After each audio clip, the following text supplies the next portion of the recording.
In the manicured calm of Oakwood Heights, a black man in a designer suit was about to open the door to his new life. Literally. What started as a minor delay with a key fob spiraled when Karen Whitfield, newly minted HOA president, spotted him outside the Morrison estate and called security. Dr. Marcus Johnson wasn't your typical neighbor. For over a decade, he had performed high-risk neurosurgeries across the country, renowned for his precision, poise, and unshakable professionalism, even under pressure. Oakwood Heights, however, was not prepared for who he really was. When Karen reported a suspicious individual at the property, recording him and summoning private patrol, she had no idea she was targeting the man scheduled to save her husband's life. Dr. Johnson responded not with outrage, but with measured calm, and a single line that would trigger a cascade of reckoning across the entire community. What began as a petty power trip would become a public scandal, a marriage crisis, a medical emergency, and ultimately, the unraveling of a woman who mistook control for character. Oakwood Heights would never forget the day Karen Whitfield called security on her own husband's surgeon. Before we jump back in, tell us where you're tuning in from, and if this story touches you, make sure you're subscribed because tomorrow I've saved something extra special for you. The morning sun cast long shadows across the immaculate lawns of Oakwood Heights as Karen Whitfield conducted her first official neighborhood walkthrough as HOA president. The weight of responsibility sat comfortably on her shoulders, a familiar sensation from her former marketing executive days. She'd traded boardrooms for community meetings, but leadership was leadership, and Karen Whitfield had always excelled at maintaining order. Her sensible heels clicked against the cobblestone path as she made precise notes on her clipboard.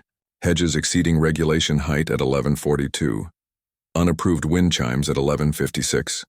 Mailbox paint not from approved color palette at 1160. The details mattered in Oakwood Heights. That's what made it special, what kept property values climbing while other Boston neighborhoods stagnated. "Mrs. Whitfield," called Elaine Donovan from across her perfectly manicured lawn. "When can we expect a decision on the garden club's request for the fall festival?"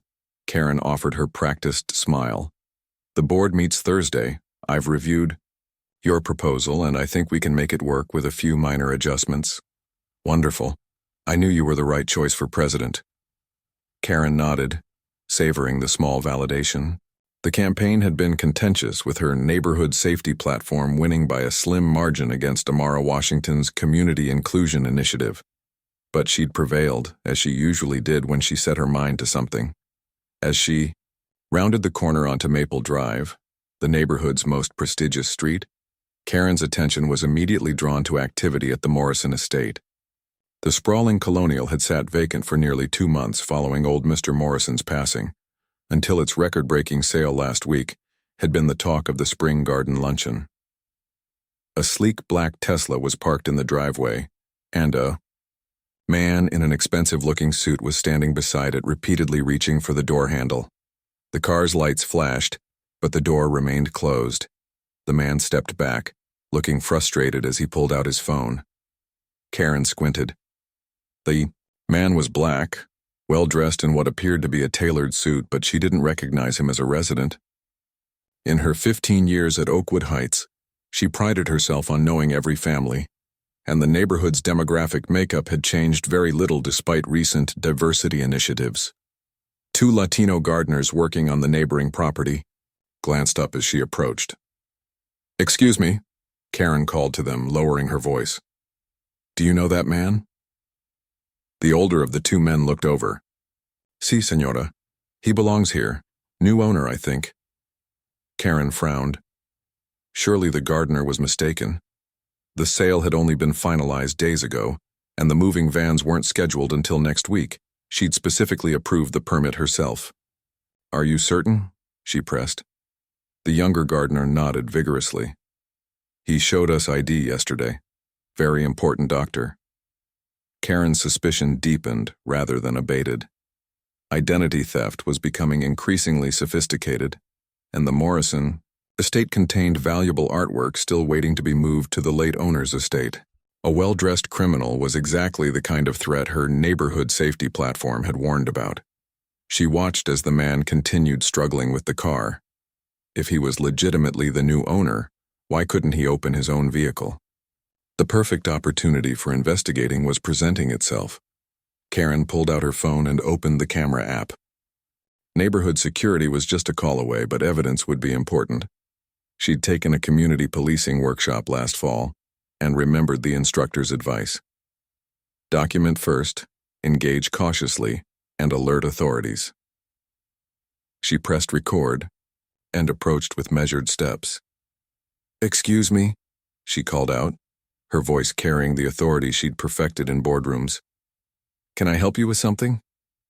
The man turned, surprise briefly crossing his face before settling into a careful neutrality Karen didn't quite register.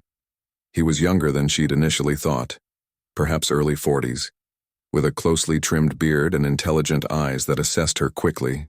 "No, thank you. Just having some trouble with the key fob. New car," he explained, his diction precise and measured. "The signal gets temperamental sometimes." Karen noticed his lack of visible identification. No moving company uniform. No visitors. Badge from the security gate. Red flags multiplied in her mind. "I'm Karen Whitfield, president of the Oakwood Heights Homeowners Association," she announced, still recording.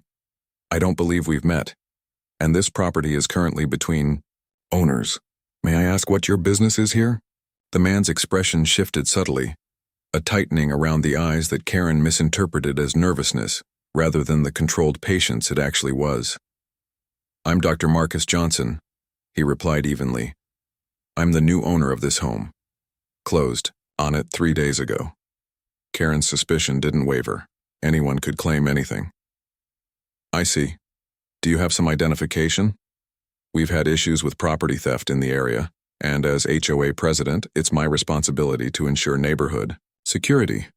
Dr. Johnson's gaze flicked to her phone, still recording. "Are you filming me?" "For security purposes," Karen replied briskly. "Standard procedure." A flicker of something, resignation, perhaps, crossed Dr. Johnson's face. He'd been here before, just in different settings with different euphemisms. "I have identification, yes," he said, reaching slowly toward his inner jacket pocket. Karen took an instinctive step back and pressed the emergency contact for neighborhood security on her phone. "This is Karen Whitfield at 1175 Maple Drive," she said when the line connected. "I need assistance with a potential unauthorized individual at the Morrison property." Dr. Johnson's hand froze halfway to his pocket, his expression now carefully blank as he lowered it back to his side. "That won't be necessary," he said, his voice still measured but cooler now. "I'm simply trying to enter my new home." "Security. We'll sort this out," Karen replied, her certainty unwavering despite the gardeners now watching the scene unfold with obvious concern. "They'll be here shortly." The next 10 minutes stretched uncomfortably. Dr. Johnson made no further attempts to enter either the vehicle or the house, instead, standing with remarkable stillness beside the car. Karen maintained her position at what she considered a safe distance, phone still recording. Neither spoke. A patrol car with the Oakwood Heights security emblem pulled into the driveway, and Officer Miguel Ramirez stepped out. Karen felt a surge of relief. "Mrs. Whitfield," he nodded professionally. "What seems to be the problem?" Before Karen could answer, the gardener called out from the neighboring lawn. "No problem, officer. This is the new owner. We saw his papers yesterday." Ramirez glanced between Karen and Dr. Johnson, a familiar tension settling in his shoulders. He'd navigated these waters before from both sides. "Sir, could I see some identification, please?" he asked Dr. Johnson, his tone neutral but respectful. "Of course," Dr. Johnson replied, reaching once more into his jacket to produce a wallet. He handed Ramirez his driver's license and a folded document.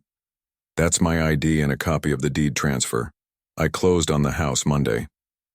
Officer Ramirez examined the documents carefully, then handed them back with a nod. "Everything appears to be in order, Dr. Johnson. Welcome to Oakwood Heights." "This is Dr. Johnson?" Karen interrupted, a note of disbelief in her voice. "The new owner?" "Yes, ma'am," Ramirez confirmed. "The documentation checks out." Karen's recording hand lowered slightly as confusion creased her brow. But the moving vans aren't scheduled until next week. I wanted to get a feel for the house. Before the movers arrived, Dr. Johnson explained, his composure intact despite the situation. I brought some essential items ahead of the main move. As realization began to dawn on Karen, a silver Audi pulled up behind the security vehicle. Thomas Whitfield emerged, his tall frame unfolding from the driver's seat as he approached with confusion evident on his face. "Karen, is everything all right? I was on my way home from physical therapy and saw the security car." Thomas's gaze shifted to Dr. Johnson, and recognition immediately flashed across his features, followed by alarm. "Dr. Johnson, what's going on?" Karen felt the ground shift beneath her feet. "You know him?" Thomas stepped forward, extending his hand to Dr. Johnson. "Of course, Dr. Johnson is the neurosurgeon who's scheduled to perform my procedure next week, one of the best in the country." He turned to Karen, confusion deepening. "What's happening here?" Dr. Johnson accepted Thomas's handshake with composed professionalism. "It seems there was some confusion about my presence on the property, Mr. Whitfield." Officer Ramirez, sensing the shifting dynamics, intervened smoothly. "Just a misunderstanding about the new homeowner. Everything's cleared up now." But it wasn't cleared up. Nothing was cleared up as Karen stood frozen, the implications of what she'd done crashing over her in successive waves. Her phone, still recording, captured the moment with merciless clarity. "You're..." Karen struggled to find words. "You're our new neighbor?" "And your husband's surgeon, apparently," Dr. Johnson added, his tone conveying volumes beneath its professional surface. Thomas's gaze darted between his wife and the doctor, understanding dawning with horrified clarity. "Karen, did you..." "It was a misunderstanding," Karen said quickly, finally stopping the recording. "A simple misunderstanding about what a homeowner in Oakwood Heights looks like," Dr. Johnson suggested, his voice level but pointed. The silence that followed was deafening. Even the birds seemed to have stopped singing in the perfect trees of Oakwood Heights. The moment was shattered by the unmistakable sound of a camera shutter. Across the street, Diane Mercer lowered her phone, her expression unreadable as she watched the scene unfold from her front lawn. Karen felt the familiar sensation of eyes on her, of judgment and evaluation, but for the first time in her carefully managed life, she knew she had been weighed and found wanting, her failure captured and ready to spread beyond the immaculate borders of Oakwood Heights. Thomas broke the excruciating silence. "Doctor, situation?" Dr. Johnson nodded once, then turned to Officer Ramirez. "Thank you for your assistance. I believe I can manage from here." As Ramirez returned to his vehicle with visible relief, Dr. Johnson finally unlocked his Tesla with a decisive click. "I should get settled," he said, addressing Thomas rather than Karen. "Eventful afternoon." "Of course," Thomas replied, shooting Karen a look that made her shrink inside her carefully tailored blazer. As Dr. Johnson drove his Tesla into the garage of his new home, Karen stood motionless on the perfect lawn, the clipboard hanging limply from suddenly nerveless fingers, watching as her husband approached with a thunderous expression she'd never seen before. Beyond them both, Diane Mercer was already typing furiously on her phone, the incident already transforming from a private humiliation to a public reckoning that would soon engulf them all. The silence in the Range Rover was suffocating as Thomas drove them home, his knuckles white against the steering wheel. Karen's phone buzzed repeatedly, Diane Mercer's name flashing on screen, undoubtedly fishing for details. She declined the call and noticed 12 text notifications and an email from Amara, Washington. "Emergency Diversity Committee meeting. Your attendance required." "Thomas, Karen began as they entered the garage. "Not here," Thomas cut her off, voice tight. "Inside." They entered through the mudroom, Thomas heading straight for the kitchen island, bracing himself against it. "Do you have any idea what you've done?" he asked without turning. Karen set her purse down. "It was a misunderstanding, Thomas. I was doing my job, protecting our community." Thomas spun to face her. "Protecting our community? From what?" A well-dressed professional, man trying to enter his own home. I didn't know it was his home. The moving vans aren't scheduled until next week. So you assumed he was what? A burglar in a $3,000 suit with a Tesla? Karen felt heat rising to her face. There have been sophisticated theft rings targeting affluent neighborhoods. I was being cautious. Cautious, Thomas repeated.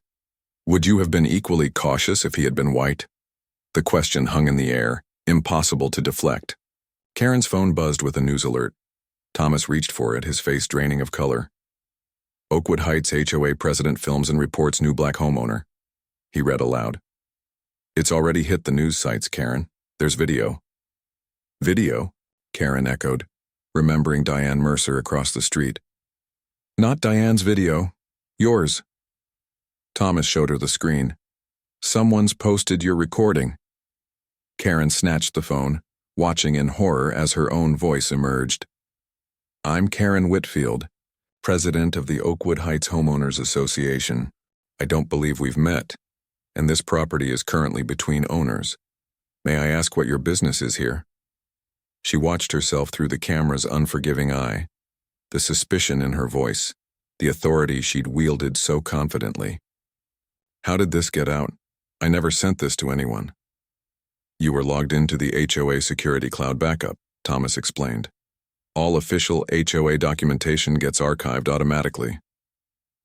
Her phone chimed with a text from Elaine Donovan. Emergency. Board meeting called for tomorrow morning.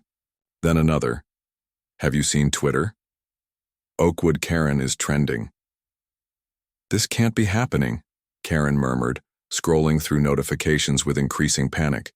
Thomas poured himself bourbon, something he rarely did before evening. There's something else you need to understand, he said, taking a long sip. Something I don't think you've fully processed. Karen looked up from her phone. Dr. Johnson is your surgeon. Not just my surgeon, Karen, the surgeon. Thomas's hand trembled. There are maybe 5 people in the country qualified to perform the procedure I need, and Marcus Johnson is the best. The operation is scheduled for Monday. The blood drained from Karen's face. Thomas's condition, a rare arteriovenous malformation deep in his brain, had been diagnosed 3 months ago after he collapsed during a golf game. He won't cancel, will he? That would be unprofessional, Karen said uncertainly. Unprofessional? Like being filmed and reported to security while trying to enter your own home? Thomas's voice rose. He has every right to recuse himself from my case, Karen. But you've been waiting months for this appointment. Exactly. Thomas cut her off, fear evident beneath his anger. I've been managing with medication, but these headaches are getting worse. Doctor, he trailed off, both knowing what the neurologist had warned. The front door slammed, followed by footsteps pounding up the stairs and another slam. Zoe? Karen called, heading for the staircase. Zoe, what's wrong? She found her 17-year-old daughter face down on her bed, shoulders shaking with silent sobs. Sweetheart, what happened? Karen sat on the edge of the bed, reaching for Zoe's shoulder. Zoe flinched away, rolling over with tear-streaked cheeks and blazing eyes. How could you, Mom? How could you do that? Karen's stomach dropped. You saw the video. Everyone saw the video. Zoe sat up, wiping angrily at her tears. Jamal showed it to me during lunch. Do you know what it's like to be sitting there while your friends watch your mother become the latest racist Karen meme? I am not racist, Karen protested. It was a security concern. Stop. Zoe held up her hand. This isn't about your intentions. It's about what you did. She thrust her phone toward Karen. Read it. Karen found herself looking at a group text between Zoe and her friends. Video link. Tasha. OMG. It totally is Jamal. Damn. I thought your mom was cool, Zoe. Guys, I'm sure there's an explanation. Darius. Yeah, the explanation is she didn't think a black man could live in your fancy white neighborhood. Zoe. That's not fair, Tasha. Not fair? What's not fair is being afraid to visit my best friend's house because her mom might call security on my dad. Karen handed the phone back, feeling hollow. Zoe, those are your friends. They know you, they know me. Do they? Zoe challenged. Because I'm not sure I know you right now. Karen's phone rang. Boston Memorial Hospital. I have to take this, she said, stepping into the hallway. Hello? Mrs. Whitfield, this is Patricia Okonkwo, Chief of Staff at Boston Memorial. Is this about my husband's procedure? I'm calling about the incident involving Dr. Marcus Johnson, the woman said coolly. A video circulating online appears to show you in a confrontation with him. There's been a misunderstanding. Mrs. Whitfield, Dr. Okonkwo interrupted. Boston Memorial takes the well-being of our staff very seriously. Dr. Johnson is not only one of our most valued surgeons, but the newly appointed director of neurosurgery. The hospital is issuing a statement supporting him. The words hit Karen like physical blows. Director of neurosurgery. The hospital issuing a statement. What about my husband's surgery? She asked, voice small. I can't discuss specific patient matters, but I can assure you that Boston Memorial will ensure all patients receive the care they need. The non-answer spoke volumes.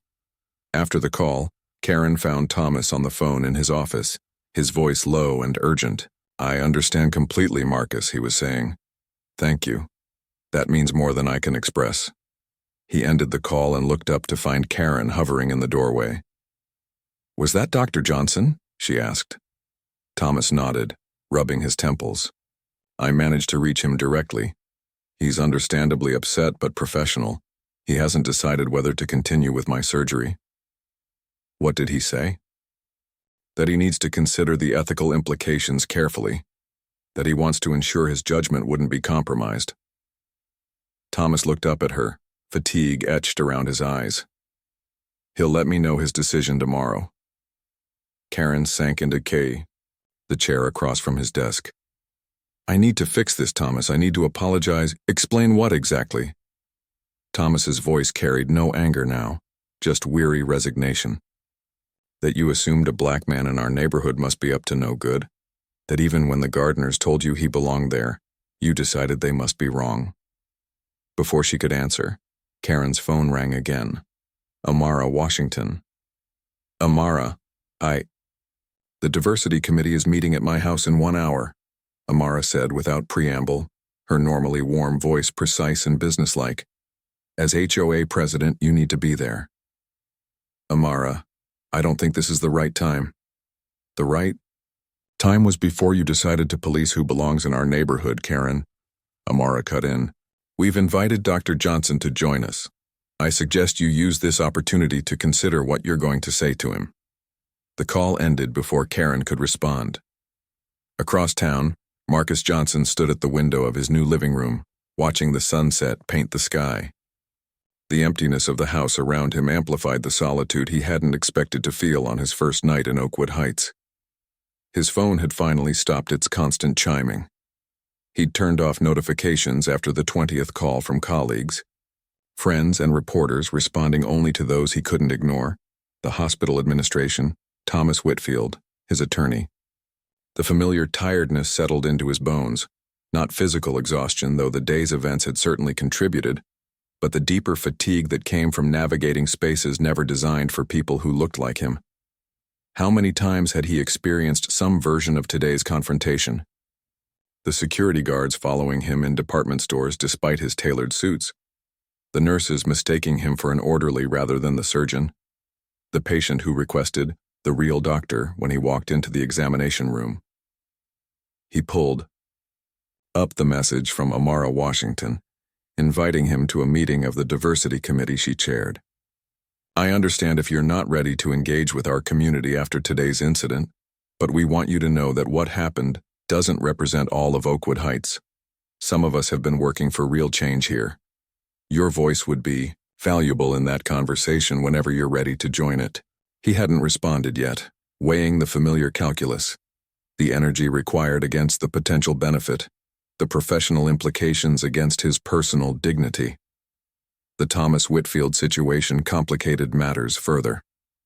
Rescheduling the outrage man surgery would delay critical care for a condition that shouldn't wait. Passing the case to a colleague across the country would mean weeks of new consultations. Yet the thought of operating on the husband of a woman who had so clearly deemed him suspicious by default created its own ethical concerns. Could he separate the professional from the personal completely? Should he have to once again? Marcus moved to the one box he'd unpacked himself, his medical journals and important documents. His fingers found the worn copy of his father's medical ethics textbook, a relic from another era when Joseph Johnson had been one of only 3 black physicians at Baltimore General. Navigate with grace, lead with excellence, his father had always said, but never at the expense of your dignity. Marcus traced the faded inscription, considering what dignity required of him now. Forgiveness without accountability enabled the cycle to continue. Yet refusing care violated his deepest professional commitments. His phone vibrated with a text from his sister. Just checking on you, brother. Dad would be proud of how you handled it, but Mom would tell you to raise hell. Call me when you can. The message brought the first smile to his face since the confrontation. Marcus set down the book and picked up his car keys. The diversity committee meeting would be starting soon, and Karen Whitfield would be there. The conversation that followed would determine many things. Whether he remained Thomas Whitfield's surgeon, whether Oakwood Heights would become a neighborhood where he lived, or merely a place where he owned property. As he started his Tesla, Marcus realized that for the first time in his carefully managed career, he was entering a situation without a predetermined strategy for minimizing discomfort for those around him. Tonight he would simply speak his truth and let the consequences fall where they may. Back at the Whitfield home, Karen stood before her bathroom mirror, applying makeup with trembling hands. She'd changed outfits 3 times, settling on a navy shift dress that projected appropriate seriousness. Her pearls lay abandoned on the vanity, too symbolic of privilege for tonight's meeting. Thomas watched her from the doorway. What are you going to say to him? That I'm sorry, Karen answered. That it was a mistake. That it won't happen again. Thomas shook his head slightly. That's not enough, Karen. A mistake is forgetting to return a phone call. What happened today wasn't a mistake, it was a revelation. What do you want me to say, Thomas? Karen turned to face him, her composure cracking. That I'm racist? Is that what you think of me? After 18 years of marriage? I think, Thomas said carefully, that you've constructed a very specific image of what belongs in our world and what doesn't. And I think today showed us both what happens when someone challenges that image. Before Karen could respond, Zoe appeared beside her father. I'm coming with you, she announced, her jaw set with determination. Zoe, I don't think that's a good idea, Karen began. I don't care what you think is a good idea right now, Mom, Zoe replied steadily. My friends are right. If I don't stand against this, I stand with it. And I need to see for myself who you really are when you're forced to face the consequences of what you did. The words landed like physical blows. Her daughter was looking at her like a stranger, or worse, like someone she knew all too well and had finally seen clearly. Thomas's hand settled on Zoe's shoulder. We'll all go. This affects our entire family now. As they gathered their things, Karen's phone chimed with a notification that stopped her cold. A public statement from Boston Memorial Hospital expressing unconditional support for Dr. Marcus Johnson and deep concern over the treatment he experienced. The words blurred as tears filled her eyes.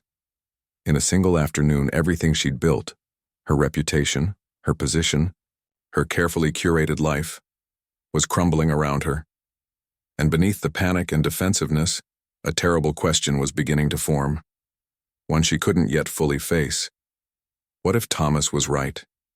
What if today hadn't revealed a mistake, but rather the person she truly was? As they drove toward Amara Washington's home where the Diversity Committee and Dr. Johnson awaited, Karen clutched her purse with white-knuckled hands, the familiar streets of Oakwood Heights, suddenly feeling like a foreign country where she no longer understood the language or the rules, a place where she might for the first time in her life be the one who didn't belong. 3 days after the confrontation, Karen sat in her home office staring at the agenda for the emergency HOA meeting. Every bullet point felt like an indictment. Discussion of recent community incident. Review of HOA leadership requirements. Vote of confidence for current board. The diversity committee meeting at Amara Washington's house had been excruciating but inconclusive. Dr. Johnson had listened to her stumbling apology with unreadable eyes, then simply said he would need time to consider the situation from all angles. Now 3 days of social media infamy and strained silence from neighbors had culminated in this, a public reckoning before the entire community. "It's time," Thomas said from the doorway, his complexion alarmingly ashen. The headaches had intensified, a development he tried to minimize but Karen couldn't help noticing.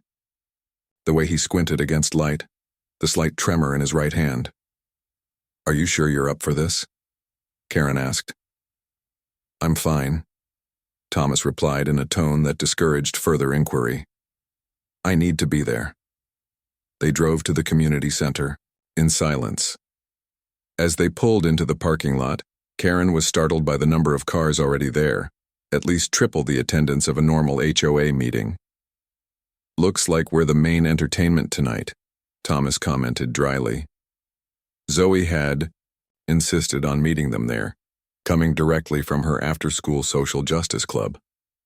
Karen had been relieved at first, hoping it meant reconciliation, but Thomas had gently suggested she manage her expectations.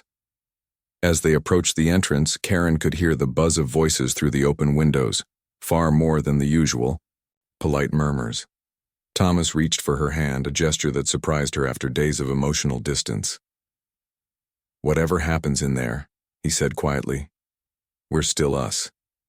The conversation inside died as they entered, faces turning toward them with expressions ranging from sympathy to barely concealed hostility. Karen kept her chin up, years of corporate training kicking in. The room had been arranged with rows of chairs facing the board table at the front. Every seat was taken with people standing along the walls.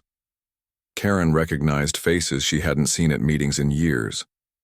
Amara Washington sat at the board table, her usual warm smile replaced by composed professionalism. Beside her sat Harold Jenkins, the vice president, looking distinctly uncomfortable, and Elaine Donovan, the secretary, whose nervous glances darted between Karen and the crowd. Most surprising was Officer Miguel Ramirez standing near the side door in his off-duty clothes. As she made her way to the front, whispers followed in her wake.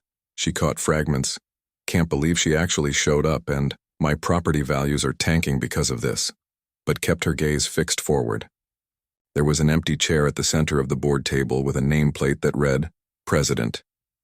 Karen hesitated before taking it. "Please take your seat, Karen," Amara said, her voice neutral but not unkind. "We were just about to begin." Karen sat, arranging her notes with mechanical precision. Thomas found a seat in the front row. "Before we officially start," Amara continued, addressing the room, "I want to remind everyone that this is still a formal HOA meeting. We will maintain decorum and respect, regardless of the emotions this situation has stirred." She paused. "That said, this is not business as usual. Our community has been thrust into the spotlight in a way none of us wanted, and we need to address both the specific incident involving our HOA president and the larger issues it has revealed."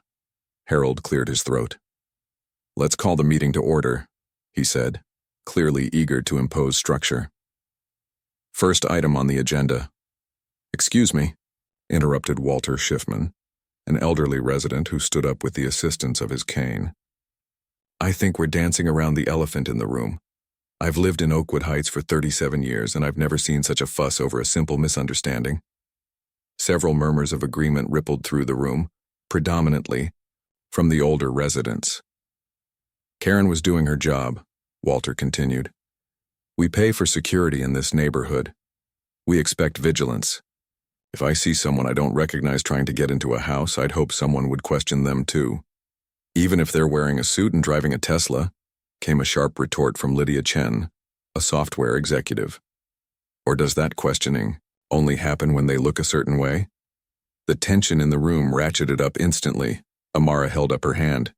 "This is exactly the conversation we need to have, but we need to have it productively," she said. "Let's start with some context. I've asked Officer Ramirez to share some perspective on security incidents in Oakwood Heights. Karen felt her face flush as Ramirez stepped forward. Thank you, Ramirez said, his voice carrying the calm authority of his profession. In the past 12 months, Oakwood Heights security has responded to 73 calls regarding suspicious persons. Of those, 68 involved people of color, most often service workers, delivery personnel, or visitors to residents. None resulted in arrests, none involved actual criminal activity. A ripple of discomfort moved through the room. I'm not here to judge or condemn, Ramirez continued. I'm just providing context. As someone who has both responded to these calls and been stopped myself while off duty in this neighborhood, I believe we need to examine the patterns. Karen stared at her hands, fighting the urge to defend herself. She'd made some of those calls herself, she realized. The door opened, and Karen looked up to see Zoe slip in, accompanied by Jamal and Tasha. Zoe caught her mother's eye briefly, then looked away. I'd like to speak, said Rebecca Winters, a retired English professor. I've known Karen for most of the time she's lived here. She's been a dedicated volunteer, a generous neighbor, and a competent president. I don't believe she's a racist. Karen felt a surge of gratitude, straightening slightly in her chair. But, Rebecca continued, I do believe she acted on assumptions that day, assumptions that many of us hold without examining them. And that's the real problem we're facing, not just Karen's actions, but the culture that made those actions seem reasonable to her and to some of us. The room fell silent, Rebecca's measured words landing with more impact than any shouting could have achieved. Amara nodded. Thank you, Rebecca. That brings me to what I wanted to share. She stood. 2 years ago, I started the Diversity Initiative because I experienced firsthand what it means to be considered out of place in Oakwood Heights. When my family moved in, we received welcome baskets from exactly 3 households. The rest watched us from windows or asked if we were visiting someone, while we were literally moving furniture into our home. She paused. What happened with Dr. Johnson wasn't an isolated incident. It was merely the first one caught on camera and shared beyond our gates. Karen finally found her voice. I want to address this directly, she said, standing to face the room. I made a terrible mistake. That day, I acted on assumptions I didn't even realize I was making. I've spent the past 3 days trying to understand why I reacted the way I did, and I don't have a simple answer. But I am deeply, truly sorry for the hurt I've caused, to Dr. Johnson, to our community, and to the reputation of Oakwood Heights. A reputation that matters more than the actual experience of residents who don't fit a certain profile.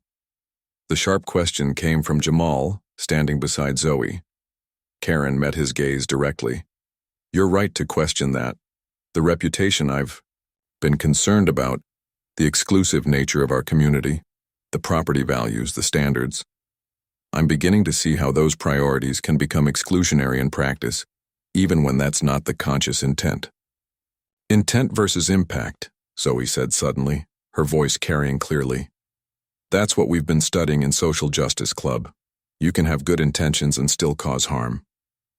All eyes turned to Karen's daughter, who stood straighter under the attention. My mom has always taught me to take responsibility for my actions, Zoe continued. So I'm holding her to her own standard. She needs to take responsibility not just with words, but with actions. Karen felt the dual sting of pride in her daughter's eloquence and pain at being the target of it. What would you suggest? She asked quietly. Before Zoe could answer, Walter's voice rose again. This is ridiculous. We're putting Karen on trial for doing what any responsible homeowner would do. If people are so sensitive they can't handle being questioned when they look out of place. Out of place, Amara interrupted sharply. That's exactly the problem, Walter. Who gets to decide who looks out of place in their own neighborhood, in their own home? You know what I mean, Walter insisted. This isn't about race. It's about knowing your neighbors. Then maybe we should know our neighbors better, came Thomas's voice as he stood, his usually calm demeanor intensified by a strange, feverish energy. I've lived here 15 years, and I barely know half the people in this room. We've created A community where we value privacy and exclusivity over connection and belonging. Is it any wonder we don't recognize each other?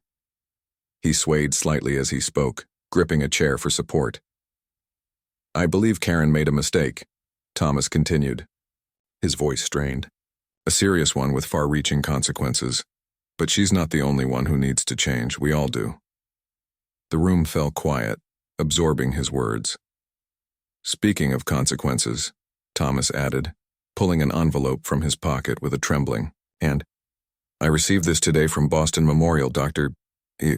His voice cracked slightly. I have a condition that requires specialized surgical intervention.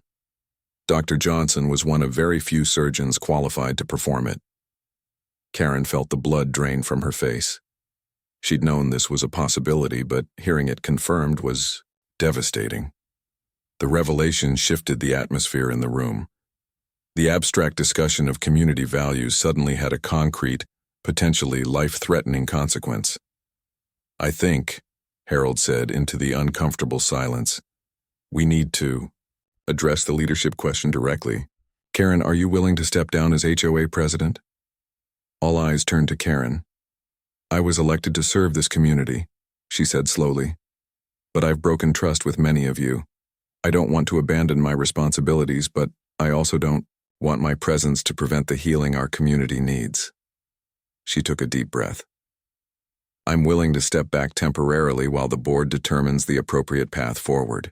I'll continue to serve on committees and support initiatives, particularly those focused on making Oakwood Heights truly welcoming to all residents, but I understand if my leadership is no longer wanted. A buzz of conversation filled the room. Some seemed satisfied with this compromise, others disappointed she wasn't making a cleaner break. Zoe pushed away from the wall, moving to stand directly in front of the board table. That's not enough, Mom, she said, her voice carrying, despite its softness. Stepping back temporarily isn't taking real responsibility. It's just waiting for things to blow over. Karen flinched at her daughter's assessment. What would you have me do, Zoe? Resign, Zoe said simply. Not because you're being forced to, but because it's the right thing to do. Show that you understand actions have consequences. Show me that all those lessons you taught me weren't just words. The challenge hung in the air between them, mother and daughter locked in a moment that felt both intensely private and uncomfortably public. Before Karen could respond, a commotion near the front row drew everyone's attention. Thomas had collapsed into his chair, his face contorted in pain as he pressed the heels of his hands against his temples. Thomas? Karen was out of her seat and at his side in seconds. What's wrong? The headache, he managed through gritted teeth. Karen looked up desperately. Can someone dim the lights and call 911? The room erupted into controlled chaos as someone flipped the light switches while others reached for phones. Officer Ramirez moved quickly to Thomas's side, helping Karen ease him to the floor. Has this happened before? Ramirez asked. Not this bad, Karen said, her voice tight with fear. The doctor said seizures were a possibility if the pressure increased, but as if her words had conjured it, Thomas's body suddenly went rigid, then began to convulse. Ramirez quickly turned him onto his side while Karen held his head. Everyone, back, Ramirez ordered as curious neighbors pressed closer. Give him air. Through her terror, Karen was vaguely aware of Zoe kneeling beside her, crying, all the anger of moments before transformed into shared fear. Time seemed to stretch and contract as Thomas's seizure continued. As his convulsions subsided, leaving him semi-conscious and confused, the distant wail of sirens announced the approaching ambulance. The hospital, Thomas mumbled, his words slurred. Shh, don't try to talk, Karen soothed, stroking his forehead. Help is coming. No, Thomas insisted with sudden clarity, gripping her wrist with surprising strength. The paramedics arrived, professional and efficient as they assessed Thomas and prepared him for transport. Karen answered their questions mechanically while part of her mind raced ahead to the hospital, to Dr. Johnson, who had recused himself from Thomas's case, to the impossible situation her actions had created. As they wheeled Thomas toward the exit on a gurney, Karen turned to find Zoe standing beside her, tear tracks on her cheeks.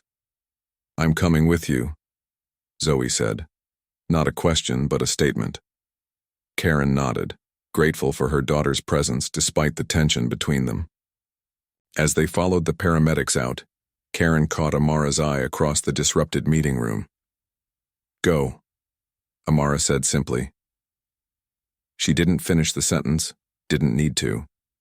The reality that had been theoretical just minutes ago now loomed with terrifying clarity. Thomas needed surgery urgently. The surgeon he needed had withdrawn from his case because of Karen's actions. And now, as they hurried across the parking lot toward the ambulance, Karen realized that the community meeting that had seemed so important was merely a prelude to the true reckoning she faced. Because somewhere in Boston Memorial Hospital, Dr. Marcus Johnson was about to receive an emergency call about a patient he had ethically distanced himself from. A patient whose life might now depend on whether he could set aside the very real harm done to him by the patient's wife. The emergency room at Boston Memorial Hospital pulsed with controlled chaos as paramedics transferred Thomas's gurney to waiting staff, rattling off vitals in rapid-fire medical shorthand. Karen hurried alongside, Zoe close behind, both trying to stay near Thomas while remaining out of the way. He had regained partial consciousness in the ambulance but remained disoriented, his usual sharp focus replaced by a confused expression that frightened Karen more than the seizure itself. "Mrs. Whitfield?" A nurse intercepted her as the medical team wheeled Thomas through double doors. "I need to get some information while they're assessing your husband." Karen answered questions about medications and allergies. "He has an AVM. He was scheduled for surgery with Dr. Something in the nurse's expression shifted, a flash of recognition that Karen caught despite the woman's professional demeanor. Of course, the hospital staff would know about the incident. "I'll make a note of that," the nurse said neutrally. "Dr. Leland is the attending neurologist tonight." "Not Dr. Johnson?" The question slipped out before Karen could stop herself. The nurse avoided her eyes. "I don't believe Dr. Johnson is on call this evening."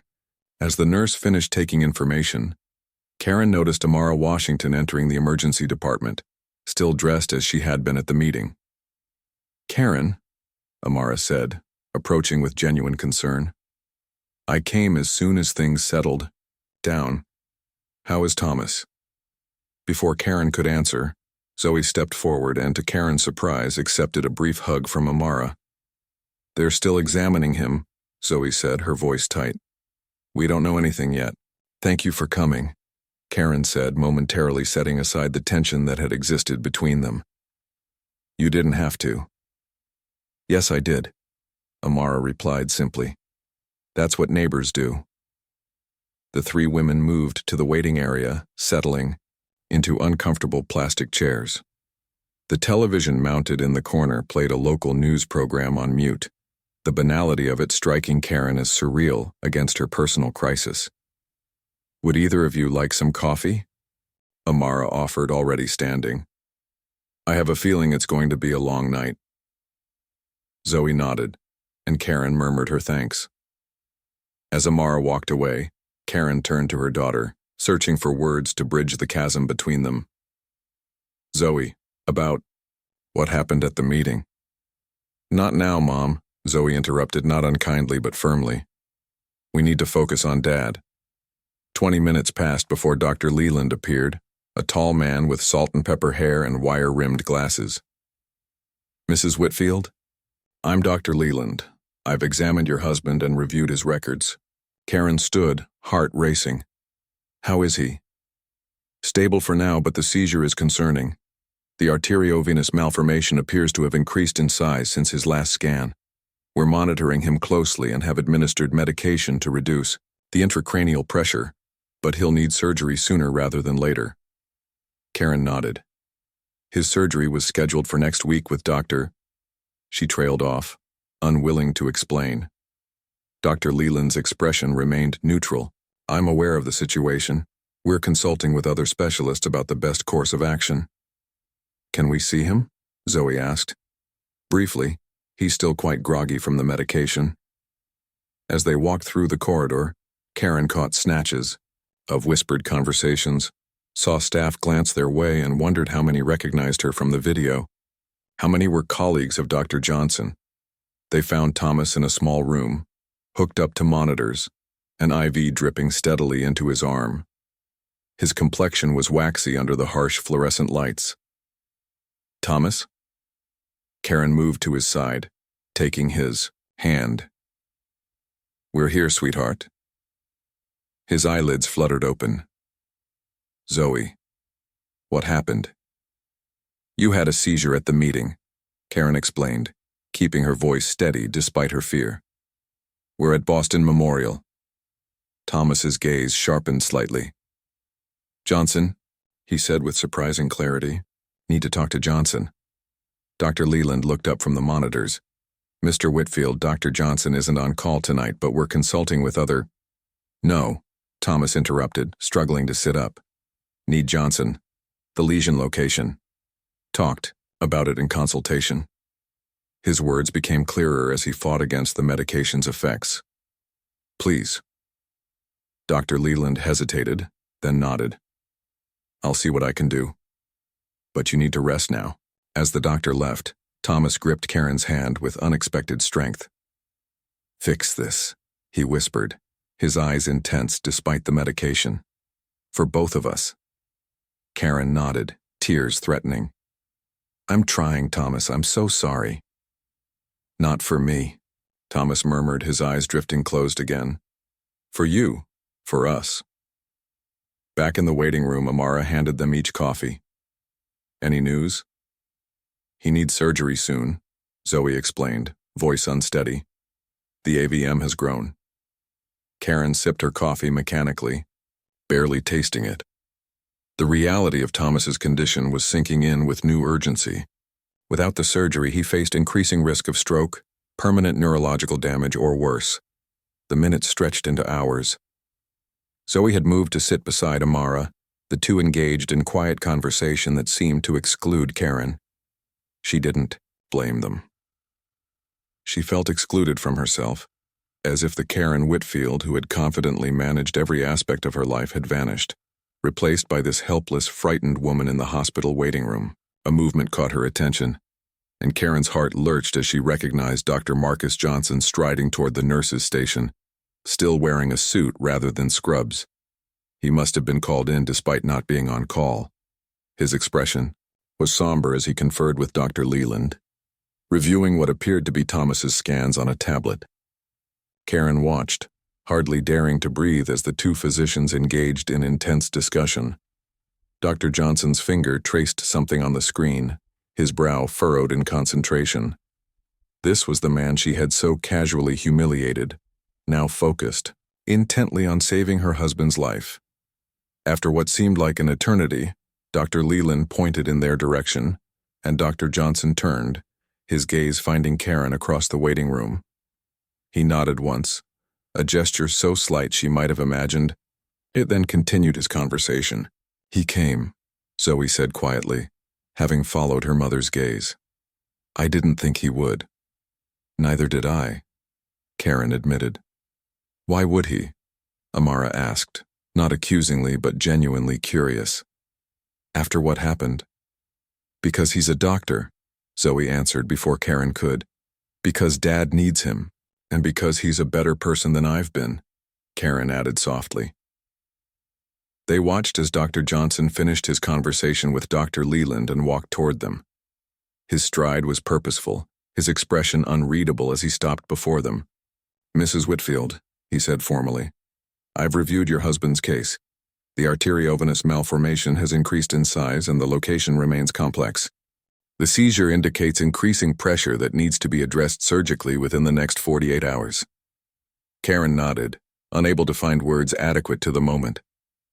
"I understand you're scheduled to perform the surgery next week," Amara said, filling the awkward silence. "Will you be able to do it sooner?"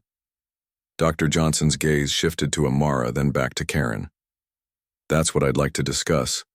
May I speak with you privately, Mrs. Whitfield?" Karen glanced at Zoe, who nodded slightly. "Go," her daughter said. "I'll be here." Karen followed Dr. Johnson to a small consultation room. The space was utilitarian. A small table, 4 chairs, a box of tissues in the center suggesting the room's primary purpose was delivering difficult news. For a moment, neither spoke. The silence stretched between them, heavy with all that had happened. "Thank you for coming," Karen finally said, her voice barely above a whisper.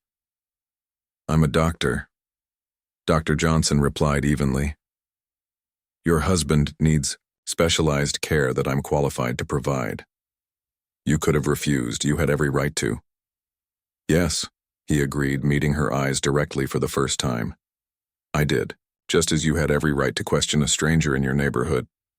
But rights and responsibilities aren't always the same thing." The subtle rebuke landed with precision. Karen nodded, accepting it.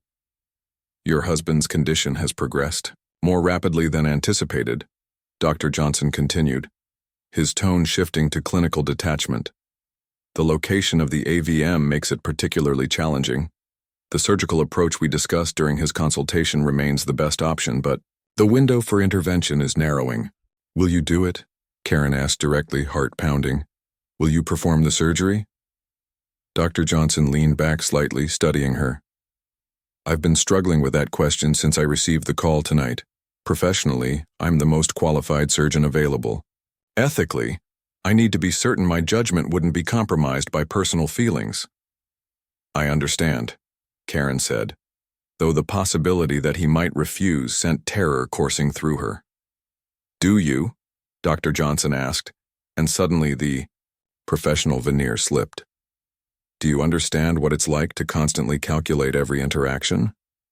To wonder if your expertise will be respected or questioned based on factors completely outside your control?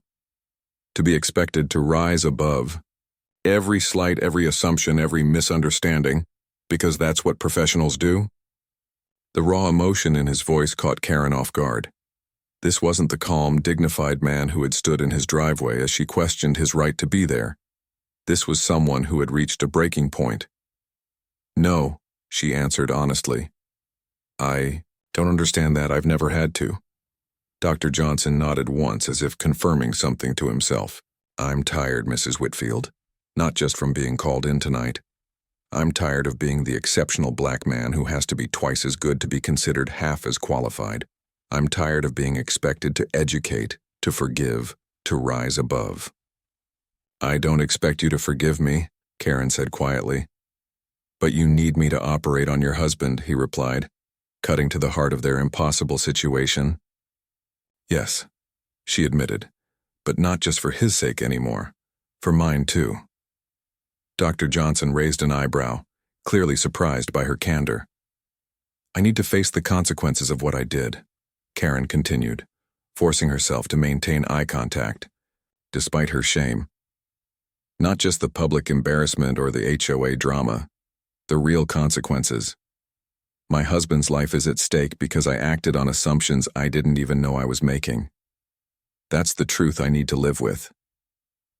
The silence that followed felt less strained somehow, as if a wall between them had thinned, if not crumbled entirely. "Your daughter," Dr. Johnson said finally. At the diversity committee meeting, she mentioned a social justice club at her school. Karen nodded, confused by the apparent non sequitur. "Yes, she's been involved for about a year now." "Tension between us." "I imagine it has," Dr. Johnson said, a hint of something like sympathy crossing his features. "Amara Washington mentioned the diversity initiative she's been trying to launch in Oakwood Heights. She said it's been met with polite resistance." "I've been part of that resistance," Karen admitted, not actively opposing it but not supporting it either. "Unnecessary." "And now?" The question hung between them, deceptively simple yet impossibly complex. Karen took a deep breath. "Now I think I've been wrong about a lot of things." Dr. Johnson studied her for a long moment, as if weighing something in his mind. Finally, he nodded decisively. "I'll perform your husband's surgery," he said. "Not because I've forgiven what happened, but because it's the right thing to do medically, and because I believe in second chances when they're earned." Relief washed over Karen, tears springing to her eyes. Thank you. Whatever I can do. That's exactly it, Dr. Johnson interrupted. There is something you can do. Amara's initiative needs visible, active support from established community members, not just nominal participation or financial contributions. Real engagement with the uncomfortable work of examining biases and changing patterns. Karen understood immediately. You want me to publicly support the diversity initiative. I want you to commit to it, Dr. Johnson corrected. Not as penance or public relations, but as a genuine effort to grow, to help make Oakwood Heights the community it claims to be. The request, no, the condition, wasn't what Karen had expected. She had anticipated financial demands, perhaps, or public apologies, not this personal investment in change. I can do that, she said slowly. I will do that. Dr. Johnson nodded, extending his hand across the table. Then we have an agreement, Mrs. Whitfield. I'll schedule your husband's surgery for tomorrow morning. Karen shook his hand, struck by the surreal formality of the gesture after such a raw conversation. Thank you, Dr. Johnson. As they stood to leave, Dr. Johnson paused, his hand on the doorknob. One more thing, he said, turning back. My colleagues call me Marcus. With that, he opened the door and led the way back to the waiting area where Zoe and Amara rose anxiously to meet them. I'll be performing Mr. Whitfield's surgery tomorrow morning, Dr. Johnson announced with professional calm. The procedure is complex but has a good prognosis. I'll meet with you again in the morning to review the details.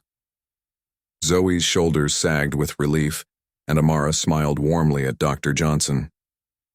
Thank you, Marcus, she said, revealing a level of familiarity that surprised Karen. As Dr. Johnson excused himself to make arrangements, Karen caught Zoe watching her with a new expression, not quite approval, but something close to respect. He's going to do the surgery, Zoe said, half statement, half question. Karen nodded. Yes. And we're going to do something too. What? Zoe asked, curiosity tempering her usual wariness. Karen glanced at Amara, who was watching the exchange with interest. We're going to help Amara with the diversity initiative. Really help. Not just serve on a committee or write a check. If you're willing, I thought we could do it together. Zoe's eyes widened in surprise, then narrowed in suspicion. Is this just because you want to look good after what happened? No, Karen said, meeting her daughter's gaze directly. It's because I need to be better, and I need your help to do it. Something shifted in Zoe's expression. A softening, a recognition of genuine vulnerability in her always-in-control mother. Okay, she said simply. We can try. Thomas's discharge from the hospital the day after his seizure was a solemn affair. The surgery had been rescheduled for the following week, giving Dr. Johnson time to assemble his team while allowing Thomas a few days at home to rest and prepare. The neurologist had been clear. Thomas needed to avoid stress and excitement, a difficult prescription given the circumstances. Karen drove them home in silence, the weight of the past few days pressing down on them both. Thomas stared out the passenger window, his usual vitality diminished, a bottle of anti-seizure medication rattling in the cup holder between them. We should talk about the surgery, Karen said as they turned onto their street. Thomas nodded, without looking at her. Dr. Johnson gave me the statistics. 90% success rate for this procedure, 7% chance of complications, 3% mortality risk. Those are good odds, Karen said, desperate for reassurance. They are, Thomas agreed, finally turning to face her. But even good odds have consequences, Karen. We need to be prepared for all possibilities. The words sent a chill through her as she pulled into their driveway. Their home looked exactly as they had left it the night of the emergency HOA meeting. The porch light still on, mail spilling from the box. It seemed impossible that life could appear so normal when everything had changed. Inside, the house echoed with Zoe's absence. She had texted that she was staying with Tasha for the weekend, a decision that stung but Karen couldn't bring herself to challenge. The distance between them needed time to heal, and forcing her daughter's return would only delay the process. Thomas headed straight for his study, moving with the careful precision of someone newly aware of their body's fragility. "I'll be working on some papers," he said. "There are things I need to organize before next week." Karen knew what he meant. Legal documents, the will they had updated but never finalized, letters of instruction for accounts and passwords, the morbid administrative details that healthy people perpetually postponed. "Can I help?" she asked. Thomas shook his head. "I need to do this myself, but we'll talk tonight." Left alone in the kitchen, Karen felt suddenly unmoored. The routines that had structured her life, committee meetings, social obligations, the comfortable rhythms of suburban affluence, seemed hollow in the face of her husband's mortality and her own moral reckoning. Her phone chimed with a notification. Amara Washington had sent a calendar invitation. Oakwood Heights Diversity Initiative, individual consultation, 2 p.m. today. Karen's stomach tightened. She had almost forgotten the commitment she'd made to Dr. Johnson, the condition for his agreement to perform Thomas's surgery. The doorbell rang, startling her from her thoughts. Through the sidelight, she saw the familiar uniform of the community's mail carrier, holding a small stack of packages. Karen opened the door, forcing a smile. "Morning, Mrs. Whitfield," said Darnell, the carrier who had worked their route for years but whose name Karen had only recently bothered to learn. "Got some deliveries that need signatures." "Thank you, Darnell," she said, accepting the electronic pad. "How are your kids? They must be getting big now." Surprise flickered across his face at her personal question. "They're good. Jane is starting high school in the fall, is playing varsity basketball now." "That's wonderful," Karen said, signing. "For the packages. Please tell them congratulations." Darnell nodded, a curious expression on his face as he handed over the boxes. "Will do, Mrs. Whitfield. You have a good day now." As he turned to leave, Karen felt an unexpected impulse. "Darnell?" He paused, turning back. "Less than friendly in our interactions.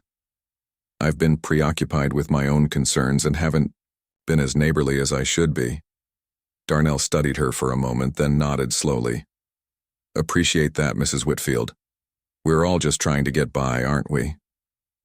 After he left, Karen carried the packages inside, 3 books she had ordered 2 days ago in a flurry of desperate self-education: White Fragility, How to Be an Anti-Racist, and Caste. They felt like evidence in her own prosecution, tangible proof of how much she didn't know, how much she had avoided knowing. She placed them on the kitchen island, their covers bright against the marble she had insisted on importing from Italy during their last renovation. The irony wasn't lost on her, spending thousands on stone while skimping on human connections. At precisely 2 p.m., Karen pulled into Amara Washington's driveway. She had changed outfits 3 times, trying to strike the impossible balance between respectful and casual, invested but not trying too hard. She had settled on dark jeans and a simple blouse, clothes she rarely wore to community functions where she typically presented a more polished image. Amara answered the door in yoga pants and a Harvard Business School sweatshirt, a contrast to the tailored dresses she typically wore to HOA meetings. "Karen," she said, stepping back to let her in. "Thank you for coming." The Washington home was warm and eclectic, with art from around the world mixed comfortably with family photos and children's artwork. It was simultaneously more casual and more intellectually vibrant than Karen had imagined. "I appreciate you making time for this," Karen said, perching awkwardly on the edge of a chair in Amara's home office. "Unexpected." "Dr. Johnson called." "Me," Amara said, settling behind her desk. "He explained the arrangement you've made." Karen flushed, embarrassment mixing with defensiveness. "Is that a problem?" "That depends," Amara replied, her gaze direct but not unkind. "Are you here because you genuinely want to engage with this work, or are you here to check a box so your husband can have his surgery?" The bluntness of the question took Karen aback. "Both," she admitted after a moment, deciding honesty was the only viable path forward. I made a commitment to Dr. Johnson and I intend to honor it. I need to understand what happened. Why I did what I did. Amara nodded, seeming to appreciate the candor. At least we're starting from an honest place. She opened a folder on her desk. I've been running diversity and inclusion programs for corporations for 15 years before I stepped back to focus on my family. Voluntold to participate. How does this usually go? Karen asked, genuinely curious. Usually? Amara smiled without humor. People go through the motions. They learn the right vocabulary, say the appropriate things in meetings, maybe even feel genuinely bad about specific incidents. But real change is rare because it's uncomfortable, and most people retreat to comfort at the first opportunity. Karen swallowed hard. And you think that's what I'll do? I think, Amara said carefully, that you're at a crossroads. The public humiliation, your husband's health crisis, your daughter's disillusionment, these are powerful motivators. But external pressure isn't enough for lasting change. At some point, you have to want to be different for yourself, not just to avoid consequences. It was precisely what Karen needed to hear and exactly what she didn't want to face. Where do we start? She asked, steeling herself. Amara handed her a notebook and pen. With your story. I want you to write down every memory you have of being explicitly taught about race by your parents at school, in church, wherever. What were you told? What did you observe? What questions did you ask, and how were they answered? The exercise seemed deceptively simple, but as Karen began writing, memories surfaced that she hadn't examined in decades. Her father's tense expression when black families began moving into their neighborhood in the 1980s. Her mother's coded language about nice families and good schools. The subtle tracking in her private school that somehow placed white students in advanced classes while students of color were steered toward arts and athletics. She wrote furiously, filling pages with recollections that made her increasingly uncomfortable. When she finally looked up, nearly an hour had passed, and Amara was watching her with an unreadable expression. What did you discover? Amara asked, quietly. Karen stared at the pages, shame burning in her chest. That I was taught to think of myself as not racist while simultaneously absorbing 1,000 subtle lessons about who belonged where, whose achievements counted, whose neighborhoods were desirable. Amara nodded. That's where most people start, with the gap between what we're explicitly taught and what we implicitly learn. The first step is just recognizing that gap exists. By the time Karen left Amara's house 3 hours later, her head was spinning with new concepts and uncomfortable revelations. She had homework, articles to read, exercises to complete, preparations for the first group session the following evening. But more than that, she had the unsettling sense of having glimpsed a parallel reality that had existed alongside her own all along, visible to some but conveniently obscured from her view. When she arrived home, she found Thomas in his study, surrounded by papers. He looked exhausted, the strain of the past few days etched in new lines around his eyes. How did it go with Amara? He asked, setting aside what appeared to be their insurance documents. Illuminating, Karen said, settling into the chair across from his desk. She's quite remarkable, actually. I can see why she and Dr. Johnson are close. Thomas raised an eyebrow. You noticed that too? Karen nodded. At the hospital, the way they spoke to each other. It wasn't just professional courtesy. They went to college together, Thomas said. Harvard. I asked him during my first consultation, when I noticed a photo in his office. They've known each other for decades. The revelation landed like a blow. While Karen had been dismissing Amara's diversity initiative as unnecessary political correctness, her husband had been building relationships with people she had barely bothered to know. I've been arrogant, she admitted. So certain I understood everything about our community, our neighbors. Thomas's expression softened. We both created the bubble we've been living in, Karen. But bubbles are fragile things. He gestured to the papers on his desk. Speaking of fragile, we need to talk about these. I've updated my will, organized our accounts, written letters. For you and Zoe. Thomas, it's necessary, he interrupted gently. Not because I expect the worst, but because I refuse to leave either of you with unnecessary burdens if something does happen. Karen swallowed past the lump in her throat. I should do the same. Already taken care of, Thomas said, sliding a folder toward her. I had our attorney draw up paperwork for both of us. You just need to review and sign. Of course he had. Even now, facing his own mortality, Thomas was thinking of practical details, smoothing the path for others. It was what had attracted her to him initially, his quiet competence, his unfailing consideration, and what she had sometimes taken for granted in their years together. There's something else, Thomas said, hesitation in his voice. I've been thinking about the gardeners who were there that day, the ones who tried to tell you Dr. Johnson belonged at the house. Karen flinched at the memory. What about them? I think you should apologize to them directly, Thomas said. Not because Dr. Johnson or anyone else is asking you to, but because it's the right thing to do. Karen's instinct was to protest, to point out that she had been focused on community security, that anyone might have made the same mistake. But she bit back the defensive words. You're right, she said instead. Do you know who they are? They work for Ramirez Landscaping, Thomas said. Miguel's cousins. They have the maintenance contract for several properties on Maple Drive, including Dr. Johnson's now. Another connection she had missed, another thread in the community fabric she had failed to notice. Officer Ramirez wasn't just security personnel. He was part of a family business with deep roots in the neighborhood she thought she knew so well. I'll find them tomorrow, Karen promised. The rest of the evening passed in quiet preparation. Karen cooked dinner, something she rarely did anymore, usually relying on their housekeeper's prepared meals or takeout from the upscale market in the village. The simple act of chopping vegetables and stirring sauces was meditative, allowing her mind to process the day's revelations. They ate on the patio, watching the sunset paint the sky in streaks of gold and pink.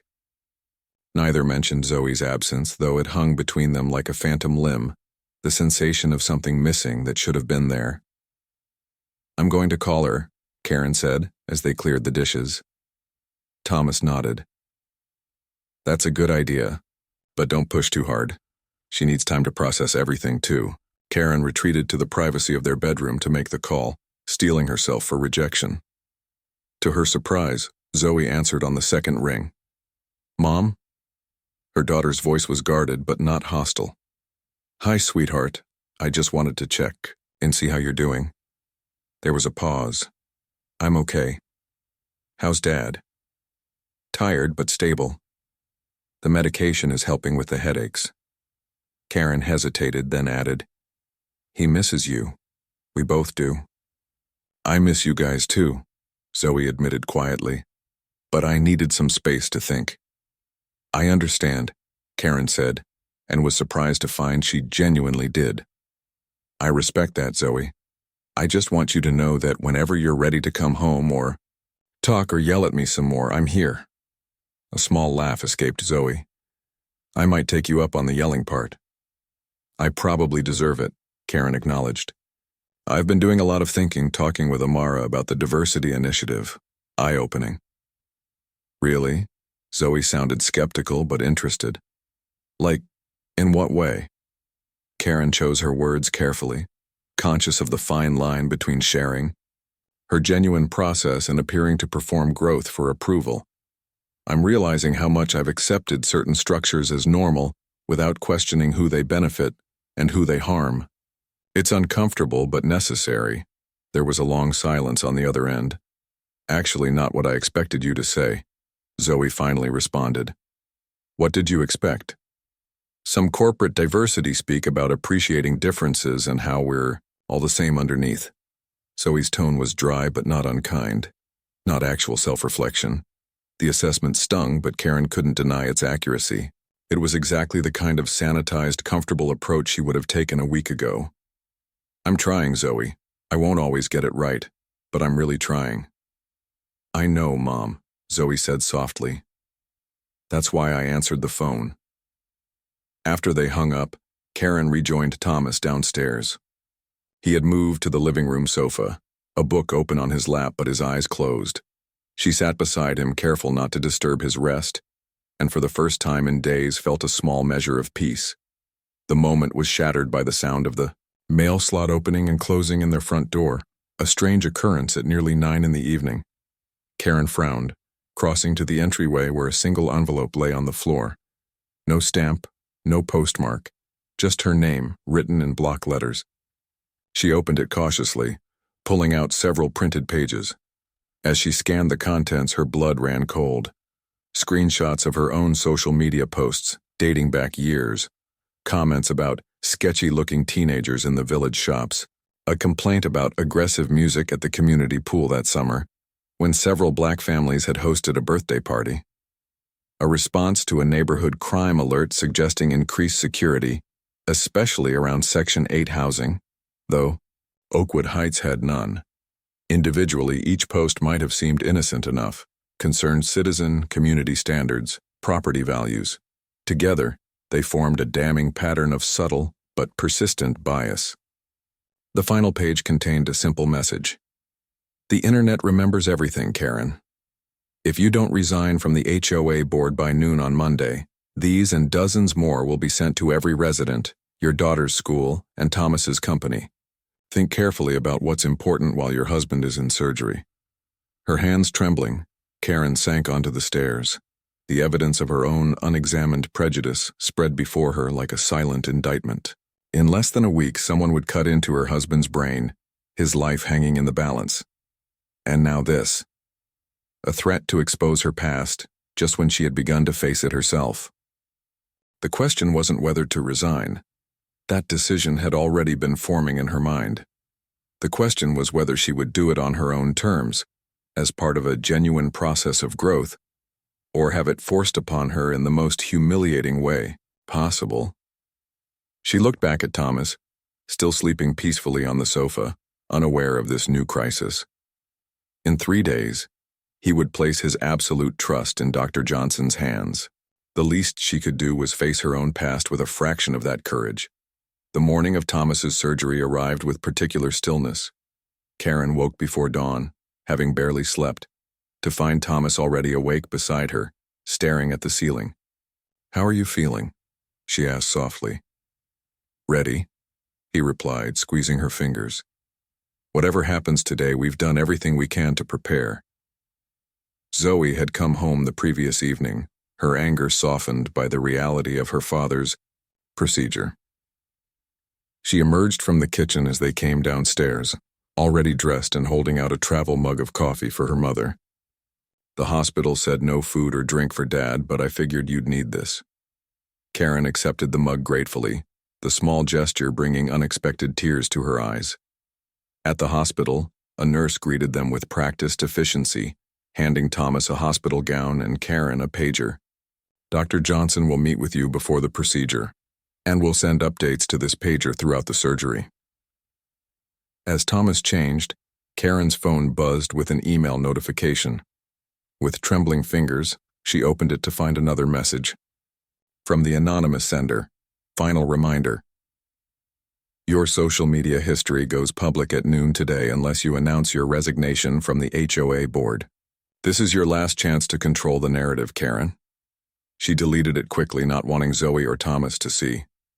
The clock read 7:15 a.m. The surgery was scheduled to start at 8 here and would take approximately 6 hours. The sender had timed their threat perfectly. Noon would be the height of the procedure. Dr. Johnson appeared in the doorway, clipboard in hand, looking crisp and focused in surgical scrubs beneath his white coat.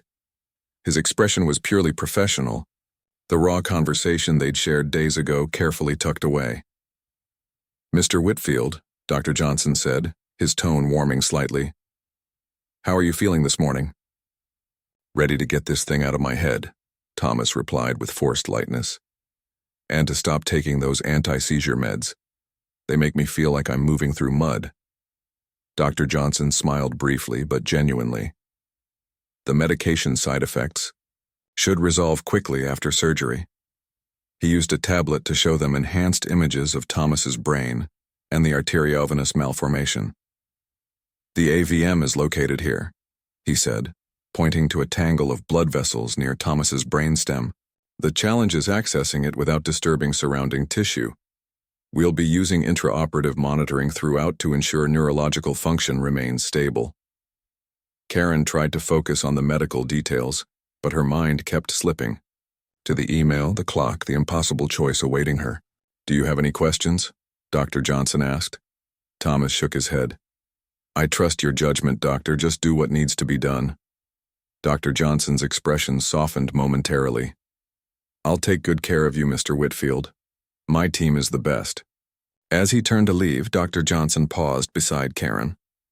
"The surgical waiting room has good coffee and reliable Wi-Fi," he said, his tone neutral but his eyes conveying something more. "The operation will take several hours." A surgical resident appeared to escort Thomas to pre-op. The moment for family goodbyes had arrived. Zoe moved first, wrapping her arms around her father in a fierce hug. "Love you, Dad. See you on the other side." Thomas held her tightly, then kissed her head. "Love you too, kiddo. Be nice to your mom while I'm out, okay? She needs you right now." Thomas opened his arms, and Karen stepped into his embrace, breathing in the familiar scent of him. "Whatever happens today," Thomas murmured, "I love you. We'll get through this, all of it together." Then he was gone, wheeled away through swinging doors that closed behind him with a soft whoosh. "Come on," Zoe said after a moment. "Let's find that waiting room. It's going to be a long day." The surgical waiting room was a study in controlled anxiety. Comfortable but not too comfortable, with magazines no one read, and a television no one watched. At 8:17 a.m., the pager buzzed with its first update. "Surgery has begun. Patient stable." 9:05 a.m., access to surgical site achieved. Patient stable. 10:10 a.m., AVM visualization complete. Beginning microsurgical dissection. Patient stable. Each message brought momentary relief followed by renewed anxiety. Meanwhile, the noon deadline approached inexorably. At 10:45 a.m., Officer Miguel Ramirez arrived in civilian clothes, jeans and a polo shirt. "Mrs. Whitfield, Zoe, I hope you don't mind my stopping by. I wanted to see how Mr. Whitfield's surgery was progressing." "That's very kind of you," Karen said, surprised.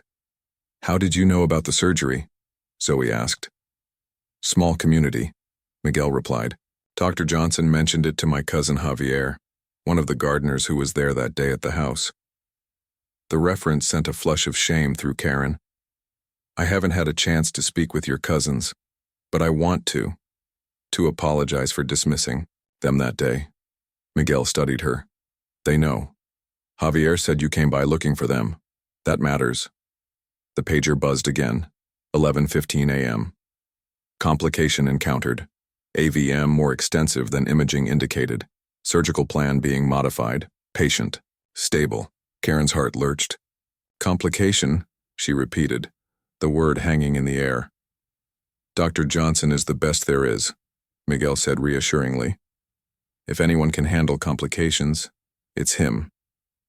"How do you know him so well?" Zoe asked. "My younger brother had a brain tumor 3 years ago," Miguel explained. "Dr. Johnson performed the surgery pro bono after our insurance denied coverage, saved his life, and refused to take a dime." This new information settled like a stone in Karen's conscience. The man she had humiliated had saved Miguel's brother, had likely saved countless others, all while navigating spaces that viewed him with suspicion. Her phone buzzed with a new email. 11:30. Another warning, this one containing screenshots of comments Karen barely remembered making, each revealing casual prejudices she had never examined. "Mom?" Zoe was watching her with concern.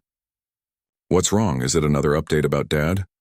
Karen hesitated, torn between protecting her daughter and the growing certainty that honesty was the only path forward. "No. Something else. Something I need to deal with. Whatever it is, it can wait until Dad's out of surgery," Zoe insisted. "It actually can't," Karen said, making a decision. "I need to show you something, Zoe. It's not pleasant, but you deserve to know." Karen handed her phone to Zoe, open to the threatening email and its damning attachments. She watched her daughter's expression shift from confusion to shock to hurt as she scrolled. "This one's about Jamal's family," Zoe said quietly, pointing to a comment about loud music and suspicious activity at a neighboring property. "This is about Tasha's brother getting pulled over near our neighborhood." Karen nodded, accepting, the hurt in her daughter's eyes. "I didn't connect those comments to specific people at the time. Abstractions to me. That's part of the problem. And someone's threatening to release all this if you don't resign from the HOA today?" Zoe asked, carefully. Telling and preparing this story took us a lot of time, so if you are enjoying it, subscribe to our channel. It means a lot to us. Now back to the story. "At noon," Karen confirmed. 11:45. "While your father is in surgery." "That's cruel," Zoe said, anger flashing. "Whatever you did or said, timing it for when Dad's under the knife is just cruel." Miguel looked up. "If I may, threats like this rarely end with one demand. If you resign today, they'll want something else tomorrow." "He's right," a new voice added. They turned to see Amara Washington entering the waiting room. Blackmailers always escalate. "Amara," Karen said, surprised. "What are you doing here?" "Zoe texted me," Amara explained. "I thought you might need support today." "So what are you going to do, Mom?" Zoe asked, handing the phone back. "About the threats?" Karen looked at the three faces watching her, her daughter's challenging, but not hostile, Miguel's compassionate, Amara's evaluating. "I'm going to release them myself," she said, the decision crystallizing as she spoke. All of it, with a statement taking full responsibility. "Now?" Zoe asked, eyes widening. "While Dad's in surgery?" "Yes," Karen said, surprising herself, with her certainty. "I won't let someone else control this narrative using your father's health as leverage. And I won't pretend these weren't my words, my attitudes. They were. I need to own that." Amara leaned forward. "Karen, are you sure? The timing is difficult and the community reaction might be intense." "I'm sure," Karen said firmly. "I've been hiding from myself for too long, constructing this perfect image that was never real. I'm done with that." The pager buzzed again. 11:50 a.m. Surgical approach modified. Dr. Johnson implementing alternative technique. Critical phase beginning. Patient stable. The timing felt significant, as if Thomas's surgery and Karen's personal reckoning had aligned at this pivotal moment. "What will you say?" Zoe asked quietly. Karen opened her laptop. The truth. Just the truth. For the next 15 minutes, Karen drafted her statement with input from Zoe, Amara, and occasionally Miguel. It wasn't polished or perfect. There was no time for that. But it was honest in a way Karen had rarely allowed herself to be. At 12:05 p.m., she posted it to her social media accounts and sent a copy to the Oakwood Heights community email list. "To my neighbors and friends today, my husband Thomas is undergoing brain surgery with Dr. Marcus Johnson, the same man I wrongfully confronted and reported to security last week. While he performs this delicate procedure requiring exceptional skill and concentration, I am facing my own operation of sorts, the removal of the pretense that has characterized too much of my life. Someone has threatened to expose my history of problematic social media posts if I don't resign from the HOA board today. Rather than allow this manipulation, I'm choosing to share these posts myself, along with my acknowledgement that they reflect biases I've been unwilling to recognize. These comments about suspicious teenagers, inappropriate music, neighbors who don't fit in, reveal a pattern of judgment based on race, though I never used explicit slurs or considered myself racist. I'm including screenshots of more than 30 such posts spanning the past 5 years. I apologize unconditionally to those hurt by my words, especially neighbors I've made feel unwelcome and friends of my daughter whom I subtly questioned or judged. I'm particularly sorry to Dr. Johnson, whose extraordinary professionalism today throws my behavior into even sharper relief. I am resigning from the HOA board, effective immediately, not because of threats, but because it's the right thing to do. Oakwood Heights deserves leadership that truly values all residents. This is not a finished journey for me, but a beginning. I invite anyone I've hurt to speak with me directly. I can't promise perfect understanding, but I can promise to listen without defensiveness, a skill I'm still learning. With humility and hope, Karen Whitfield. She attached the screenshots, then hit send. The response was immediate. Her phone began buzzing with notifications. Karen set the devices aside, refusing to be drawn into the virtual reaction while her husband's life hung in the balance. Now what? Zoe asked, a new respect in her eyes despite the tension still evident. Now we wait, Karen replied, for your father to come through surgery. Everything else is secondary. The next update came at 12:40 p.m. Critical phase continues. Dr. Johnson implementing microsurgical technique. Patient stable, but situation complex. Did you know, Miguel said into the tense silence, that I almost quit the security team after the incident with Dr. Johnson? Karen looked up, startled. Why didn't you? Because Dr. Johnson asked me not to, Miguel replied. He said systemic change requires people willing to work from inside flawed institutions.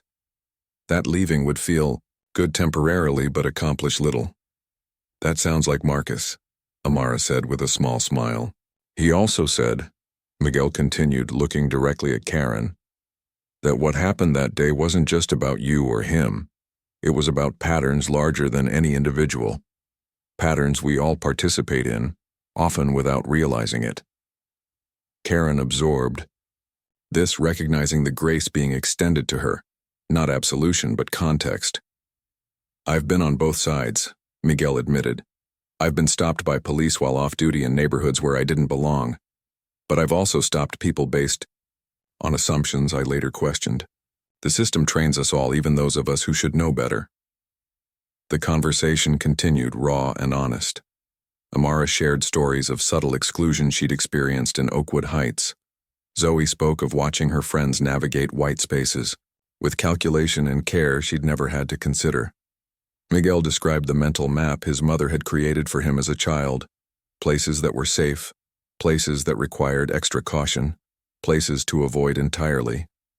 Through it all, Karen listened more than she spoke, absorbing these realities that had always existed parallel to her own experience. At 2:15 p.m., the pager buzzed again. AVM successfully removed. Closing procedures beginning. Patient stable with good neurological indicators. A collective exhale filled their corner of the waiting room. He did it, Zoe whispered, tears springing to her eyes. Dad's going to be okay. Dr. Johnson did it, Karen corrected gently. Your father was right to trust him. It was nearly 4 p.m. when Dr. Johnson finally appeared, still in surgical scrubs but with his mask removed. He looked tired but satisfied. Mrs. Whitfield, he said, approaching their group. The surgery was successful. We were able to remove the entire arteriovenous malformation despite its more complex presentation. Your husband's neurological responses remained strong throughout, which is an excellent sign. Karen's relief was profound. Thank you, Dr. Johnson. I don't have adequate words for what this means to us. He nodded, accepting the gratitude with professional grace. He'll remain sedated for several more hours. I suggest you all get some rest and perhaps some proper food. You can return around 7 p.m. when he should be ready for brief visits. As he turned to leave, Dr. Johnson hesitated, then added more quietly, I saw your statement, Mrs. Whitfield. Unexpected but significant. We can discuss it another time, when your husband's recovery is further along. As they gathered their belongings, Karen's phone rang with a number she didn't recognize. She almost ignored it, but something prompted her to answer. Mrs. Whitfield? This is Javier Ramirez, Miguel's cousin, the gardener from Dr. Johnson's house that day. Yes, of course, Karen said, surprised. I've been hoping to speak with you. I saw your post, Javier said. What you wrote about the things you said online. It was brave. Karen was momentarily speechless. Thank you, but I still owe you and your colleague an apology for that day. I dismissed you when you tried to tell me Dr. Johnson belonged there. Yes, Javier agreed. the simple acknowledgement more powerful than any minimization. But today you listen to yourself. That is the beginning, no?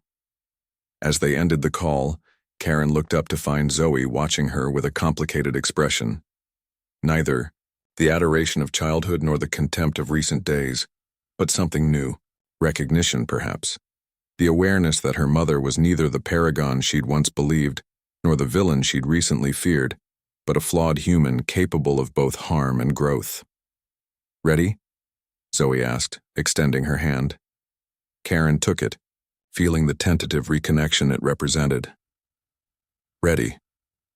Together they walked out of the waiting room, leaving behind the hours of anxiety and truth-telling. Thomas had survived his operation. Karen had begun hers. Neither was fully healed, but both had taken the critical first steps toward recovery.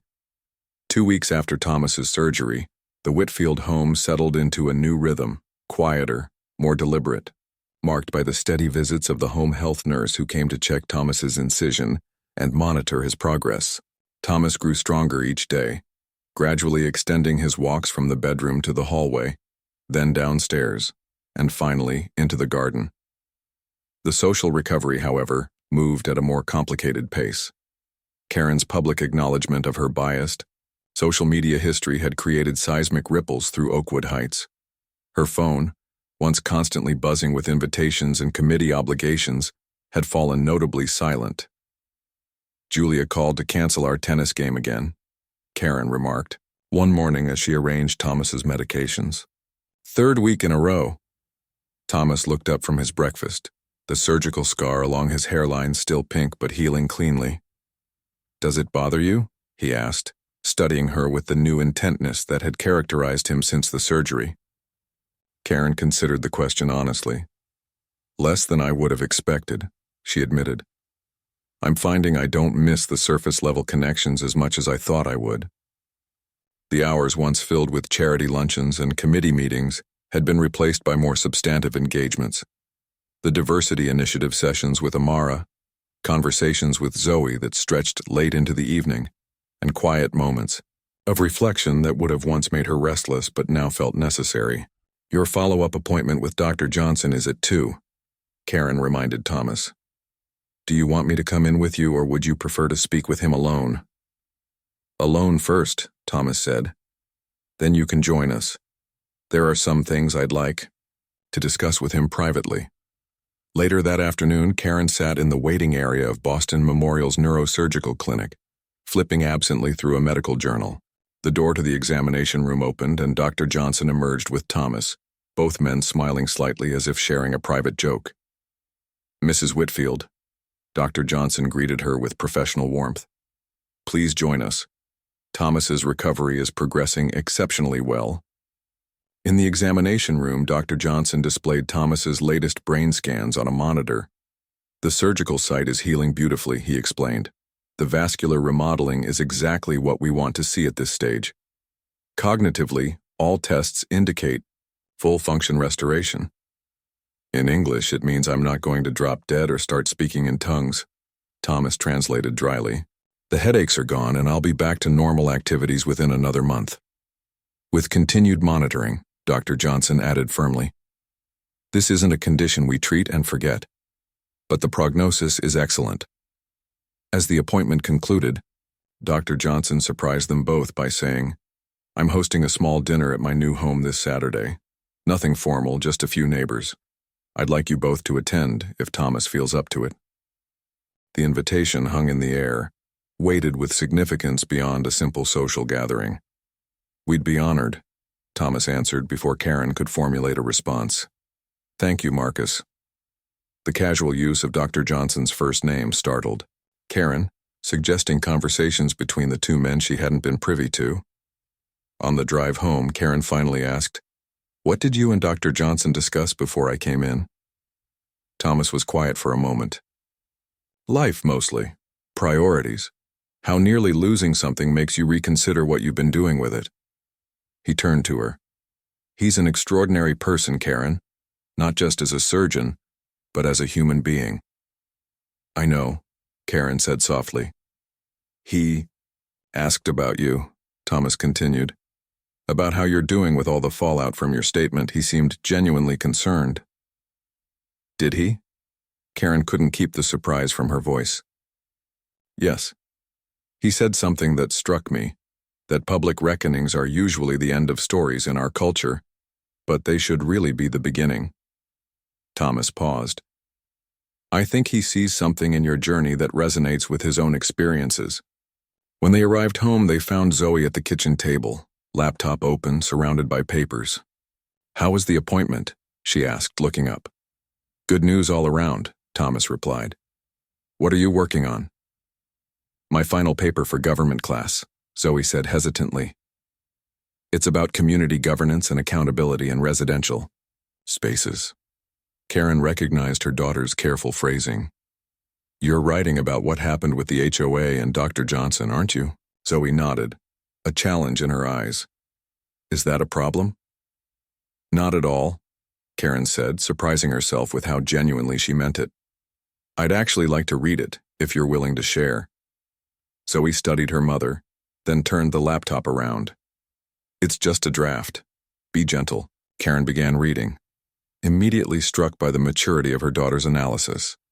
Rather than painting the incident in black and white terms, Zoe had contextualized it within broader patterns of community governance, examining how homeowners, associations often functioned as de facto enforcement mechanisms for unspoken social boundaries.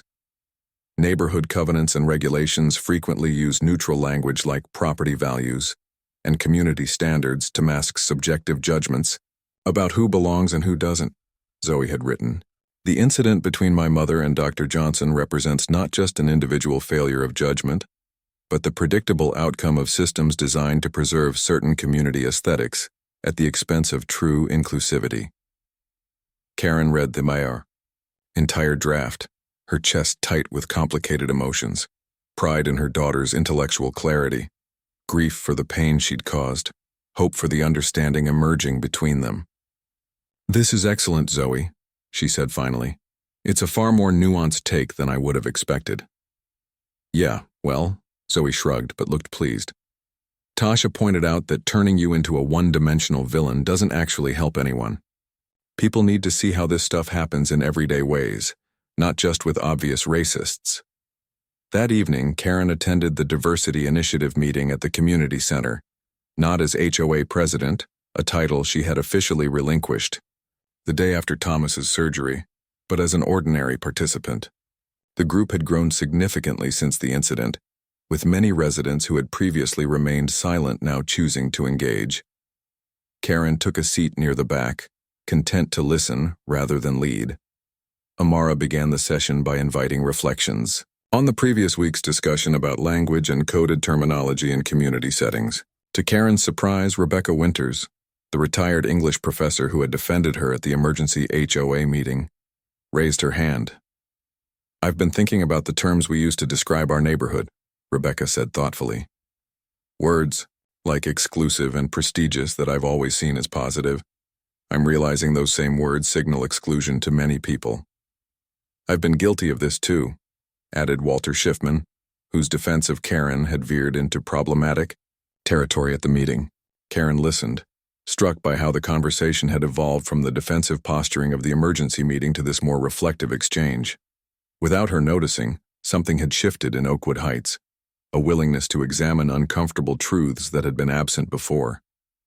After the session ended, Amara approached Karen with a smile. You're getting good at listening, she observed. It's a skill few people master. I'm trying, Karen said honestly. It's strange to realize how rarely I've done it before. Really. Listened, I mean, without immediately thinking about my response or how to steer the conversation. That's growth, Amara said simply. Oh, and I heard about Miguel's promotion. Have you spoken with him? Karen shook her head. What promotion? The HOA board approved a new position, Community Relations Liaison. Miguel will be splitting his time between traditional security duties and building relationships with residents.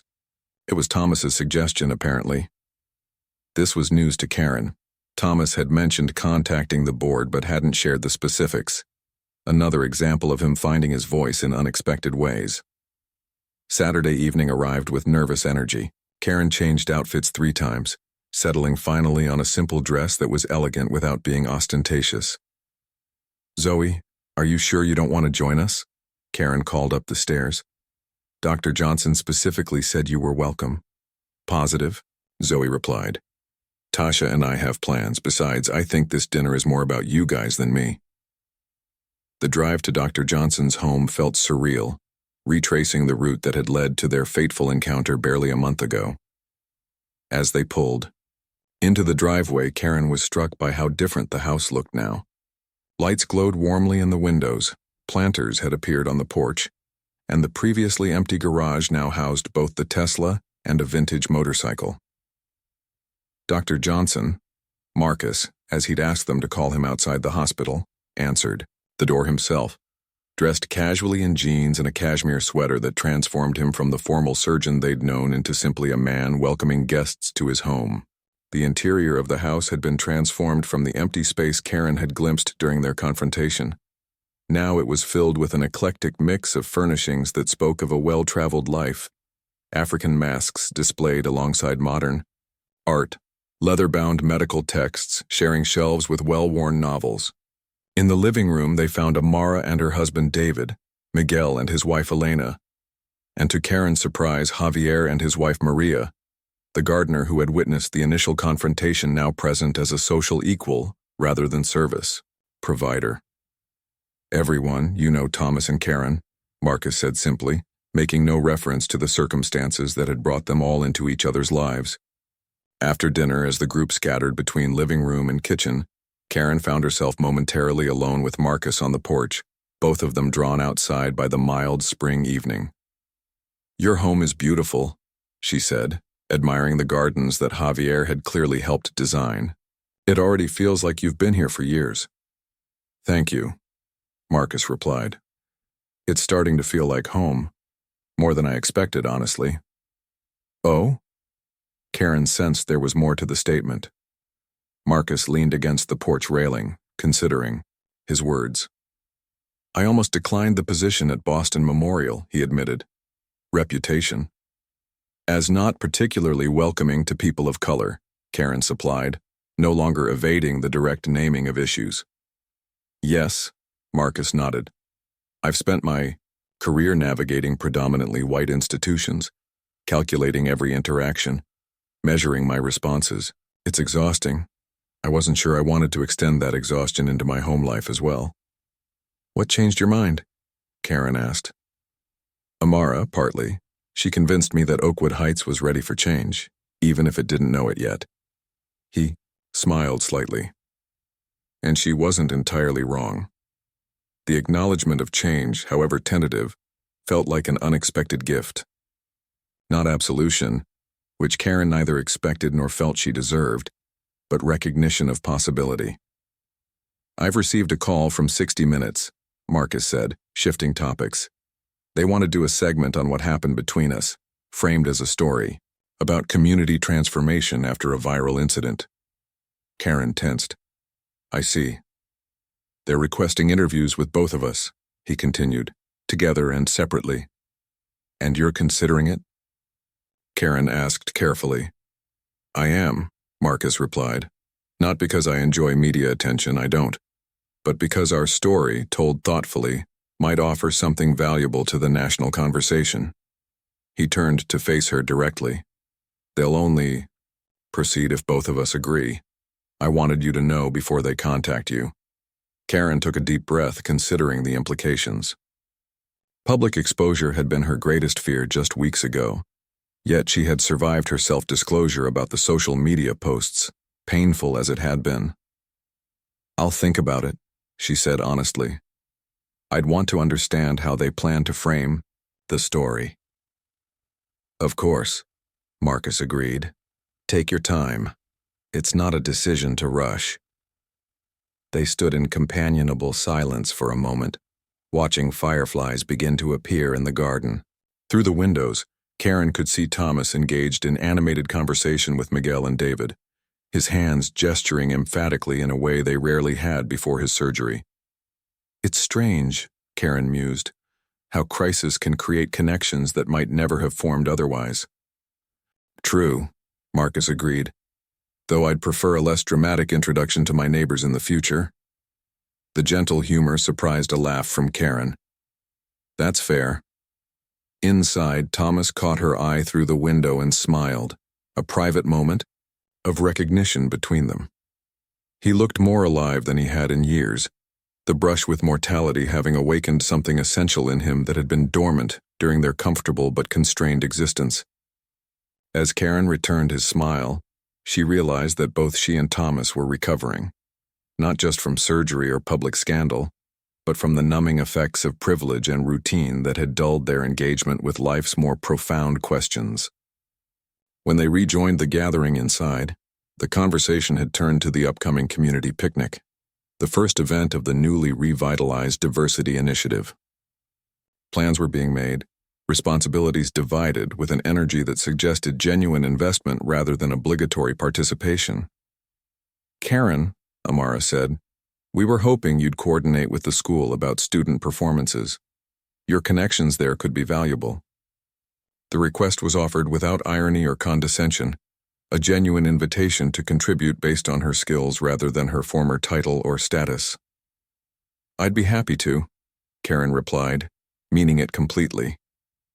Later, as they prepared to leave, Marcus walked them to the door. Thank you for coming, he said simply. It meant a great deal to have you here. Thank you for inviting us, Thomas replied, clasping Marcus's hand with both of his. For everything. As they drove home through the quiet streets of Oakwood Heights, Karen noticed details she had previously overlooked. The varied architecture of the homes, the gardens reflecting different cultural aesthetics, the subtle signs of lives being lived behind lit windows. I think I'll do it, she said suddenly. The 60 Minutes interview? Thomas asked. Karen nodded. Not for myself, but because the story matters beyond us, beyond Oakwood Heights. Thomas reached across the console to take her hand. I think that's the right decision, he said softly. And Karen, I'm proud of you. When they arrived home, they found Zoe asleep on the couch, textbooks and notes spread around her. Among Zoe's papers, Karen found a letter from Harvard's admissions office, an invitation to interview for early admission. Karen smiled, carefully replacing it among her daughter's things. As they prepared for bed, Karen's phone chimed with an email notification. The producer from 60 Minutes, as Marcus had predicted, requesting an interview about the viral confrontation that became an unexpected catalyst for community change. Karen set the phone aside without responding, knowing the decision didn't need to be made tonight. Recovery, of health, of relationships, of community, couldn't be rushed or forced into artificial timelines. It unfolded at its own pace, with setbacks and progress intermingled, never following a neat narrative arc. Tomorrow would bring new challenges, new opportunities for both failure and growth. But tonight, in the quiet of their home with Thomas breathing steadily beside her and Zoe safe downstairs, Karen allowed herself to rest in the knowledge that healing had begun. Imperfect, ongoing, but real. 6 months to the day after Karen Whitfield had confronted Dr. Marcus Johnson outside his new home, Oakwood Heights Park buzzed with activity. Colorful banners stretched between ancient oak trees, announcing the community's first annual diversity celebration. Tables lined the perimeter, showcasing foods from dozens of cultural traditions, while a stage at the center hosted performances, ranging from classical violin to West African drumming.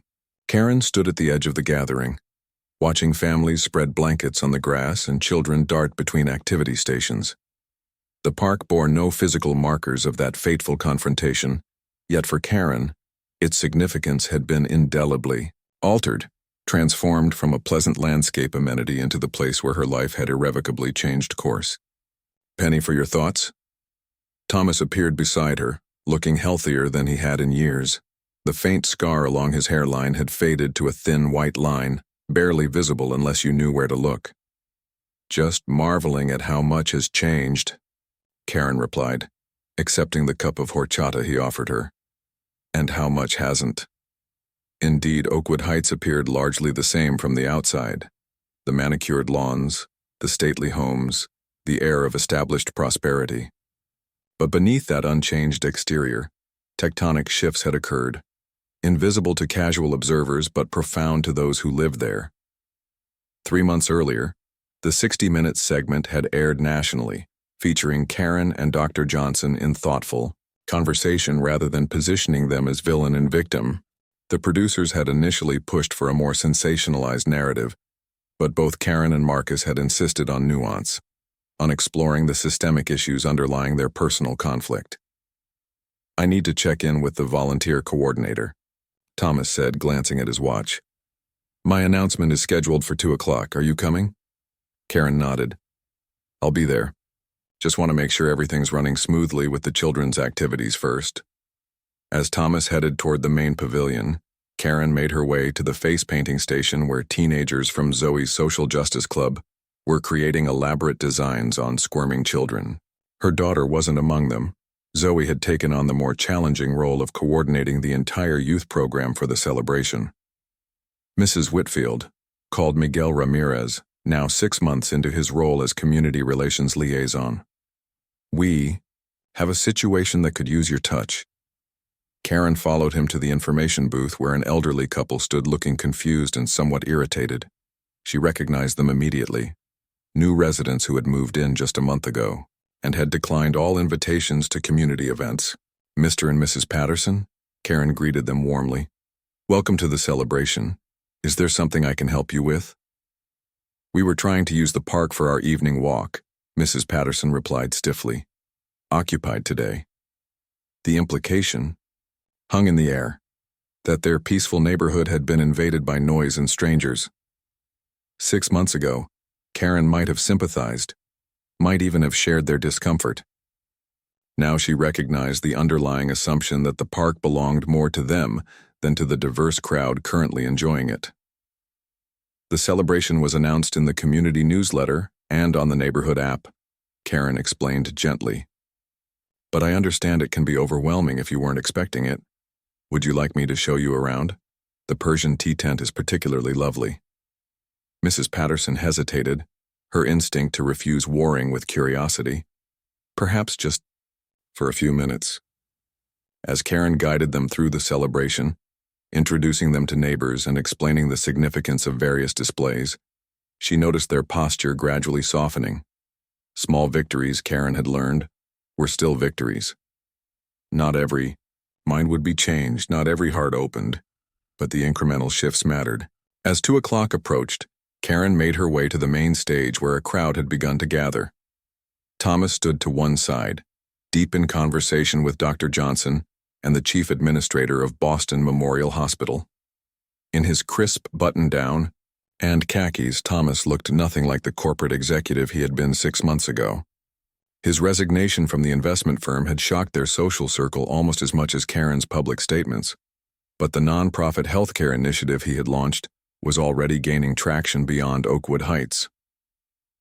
Amara Washington took the stage, tapping the microphone to gain everyone's attention. As the newly elected president of the Homeowners Association, a position she had won in a landslide after running on a platform of inclusive community building, she had a natural authority that commanded respect. "Good afternoon, everyone," Amara began, her smile warm and genuine. "Thank you all for coming to Oakwood Heights' first annual diversity celebration. When we began planning this event 6 months ago, some wondered if there would be interest or participation. Looking at this amazing turnout today, I think we have our answer." Applause rippled through the crowd, with a few enthusiastic cheers from the younger attendees. "Today marks both a culmination and a beginning," Amara continued. "The culmination of our formal diversity initiative's first phase, and the beginning of lasting structural changes in how our community governs itself, and whose voices are heard in that process." She outlined the concrete changes that had already been implemented: the creation of Miguel's position, the revision of architectural review guidelines to be more culturally inclusive, the establishment of a community translation service for residents whose first language wasn't English, the new scholarship fund for local students. Now I'd like to introduce Thomas Whitfield, who has an exciting announcement about the next phase of Oakwood Heights transformation. Thomas took the stage with the relaxed confidence of a man who had faced his mortality and emerged with renewed purpose. "Thank you, Amara, and thank you all for being here today." He surveyed the crowd, making brief eye contact with Karen, who gave him an encouraging nod. "6 months ago, I underwent emergency brain surgery performed by Dr. Marcus Johnson," Thomas began, gesturing toward Marcus, who stood at the edge of the stage.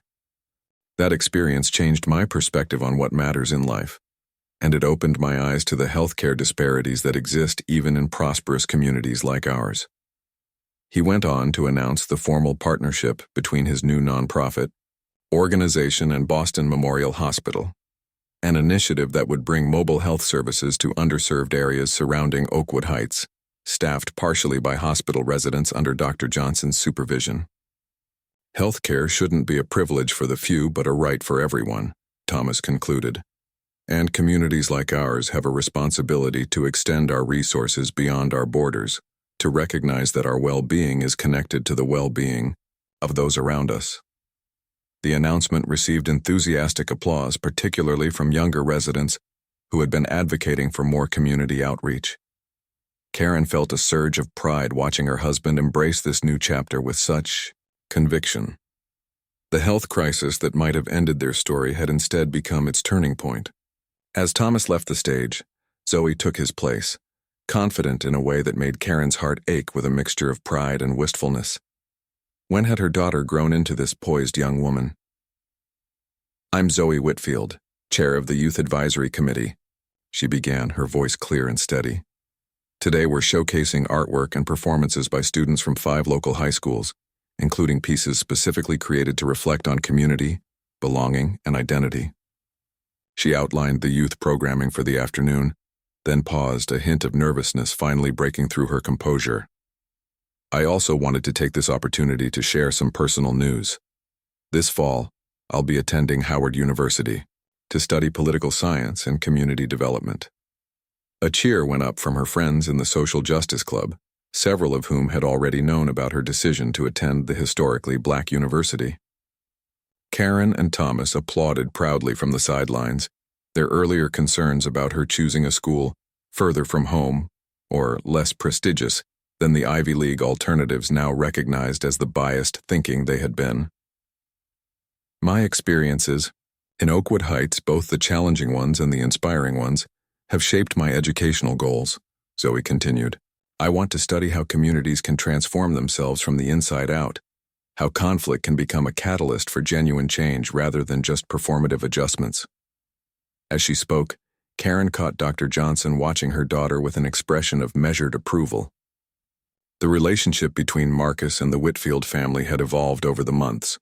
Professional boundaries maintained but gradually supplemented by something approaching friendship.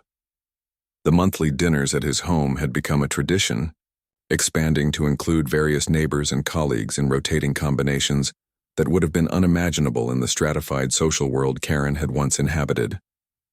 When the formal presentations concluded, the celebration continued with music and dancing. Karen found herself standing near the refreshment table when Dr. Johnson approached, accepting a glass of lemonade from a volunteer. "Quite a turnout," he observed, surveying the diverse crowd with quiet satisfaction. "Beyond our expectations," Karen agreed. "Though I imagine you're getting used to exceeding expectations around here." Marcus smiled slightly. "The chief of surgery made a similar comment yesterday. Apparently, the department's community outreach hours have tripled since I took over as director." "Because you lead by example," Karen said, watching as he gave a friendly nod to Javier and his family, who were enjoying the festivities nearby. The gardener who had witnessed their confrontation had become a respected voice in community meetings, his landscaping business now contracted for several public spaces beyond individual homes. "Speaking of leadership," Marcus said, "I heard about your new role with the Housing Accessibility Committee. That's important work." Karen nodded, grateful for his acknowledgement. After stepping down from the HOA presidency, she had deliberately chosen a less visible position focused on substantive change rather than status, working to revise zoning regulations that had effectively kept affordable housing out of Oakwood Heights for decades. It's complicated and slow, she admitted. Much harder than organizing garden tours or charity auctions. But it matters in a way those things never did. The complicated, slow work usually does matter most, Marcus agreed. They stood in companionable silence for a moment, watching the community they had both helped reshape. He through his steadfast dignity in the face of prejudice. She through her painful but necessary reckoning with her own biases. Did you ever imagine this? Karen asked, gesturing to the celebration around them. 6 months ago when you were standing in your driveway with me pointing my phone at you. Marcus considered the question with his characteristic thoughtfulness. No, he said finally.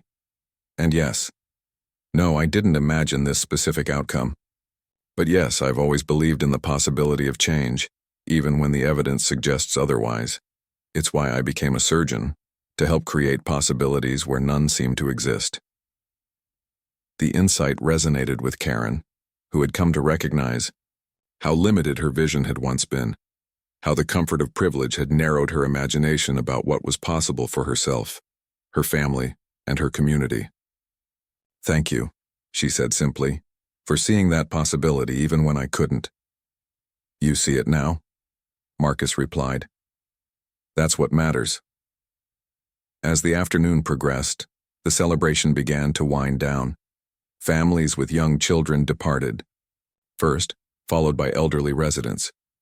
Volunteers started dismantling booths and collecting trash with cheerful efficiency.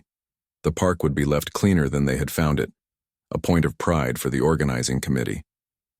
Karen found herself helping Zoe pack up art supplies when she noticed 2 young Latino men approaching, Javier's nephews, recently hired by his expanding business. They had been among the crew working on Dr. Johnson's lawn the day of the confrontation, witnesses to Karen at her worst. Mrs. Whitfield, the older one greeted her with a nod. Need help carrying those to your car? That would be wonderful, thank you, Karen replied, relinquishing the heavy box of supplies. As they walked together toward the parking area, she asked about their studies. Both were taking classes at the community college and their work with Javier. The conversation was brief and ordinary, remarkable only in its unremarkability. A normal interaction between neighbors without the weight of judgment or defensiveness that would have characterized it 6 months earlier. This too was progress, Karen realized. Not dramatic confrontations or public apologies, but the quiet normalization of respect and mutual recognition. As the sun began to set, casting long shadows across the park, the last attendees gathered their belongings and headed home. Thomas and Karen walked hand in hand toward their car, where Zoe waited, texting rapidly on her phone. Successful day, Thomas observed, surveying the nearly empty park with satisfaction. Very, Karen agreed, though it's just one day. True, Thomas acknowledged. And incremental change adds up to transformation, Karen finished, squeezing his hand.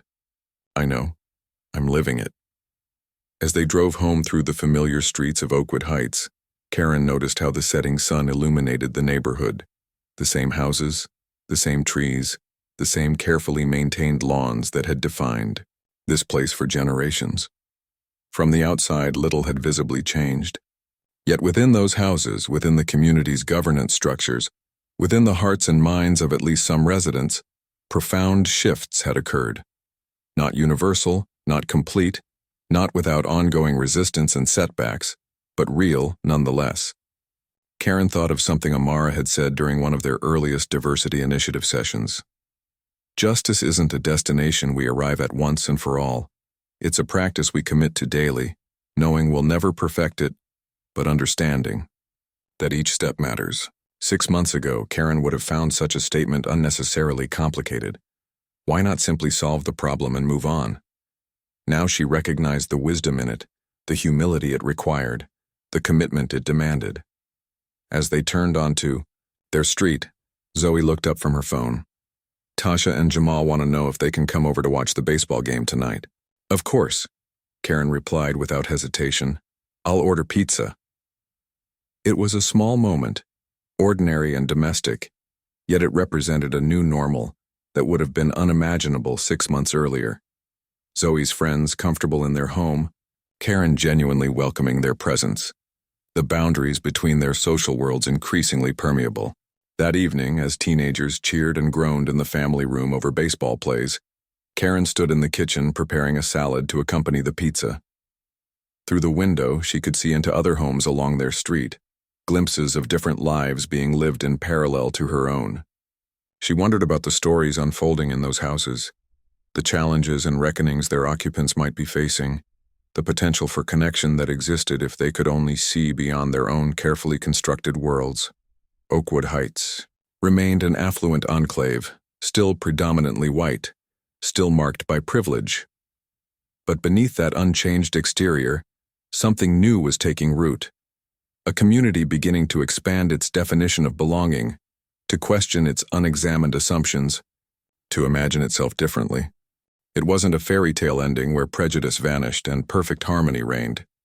It was messier, more complex, more realistically human.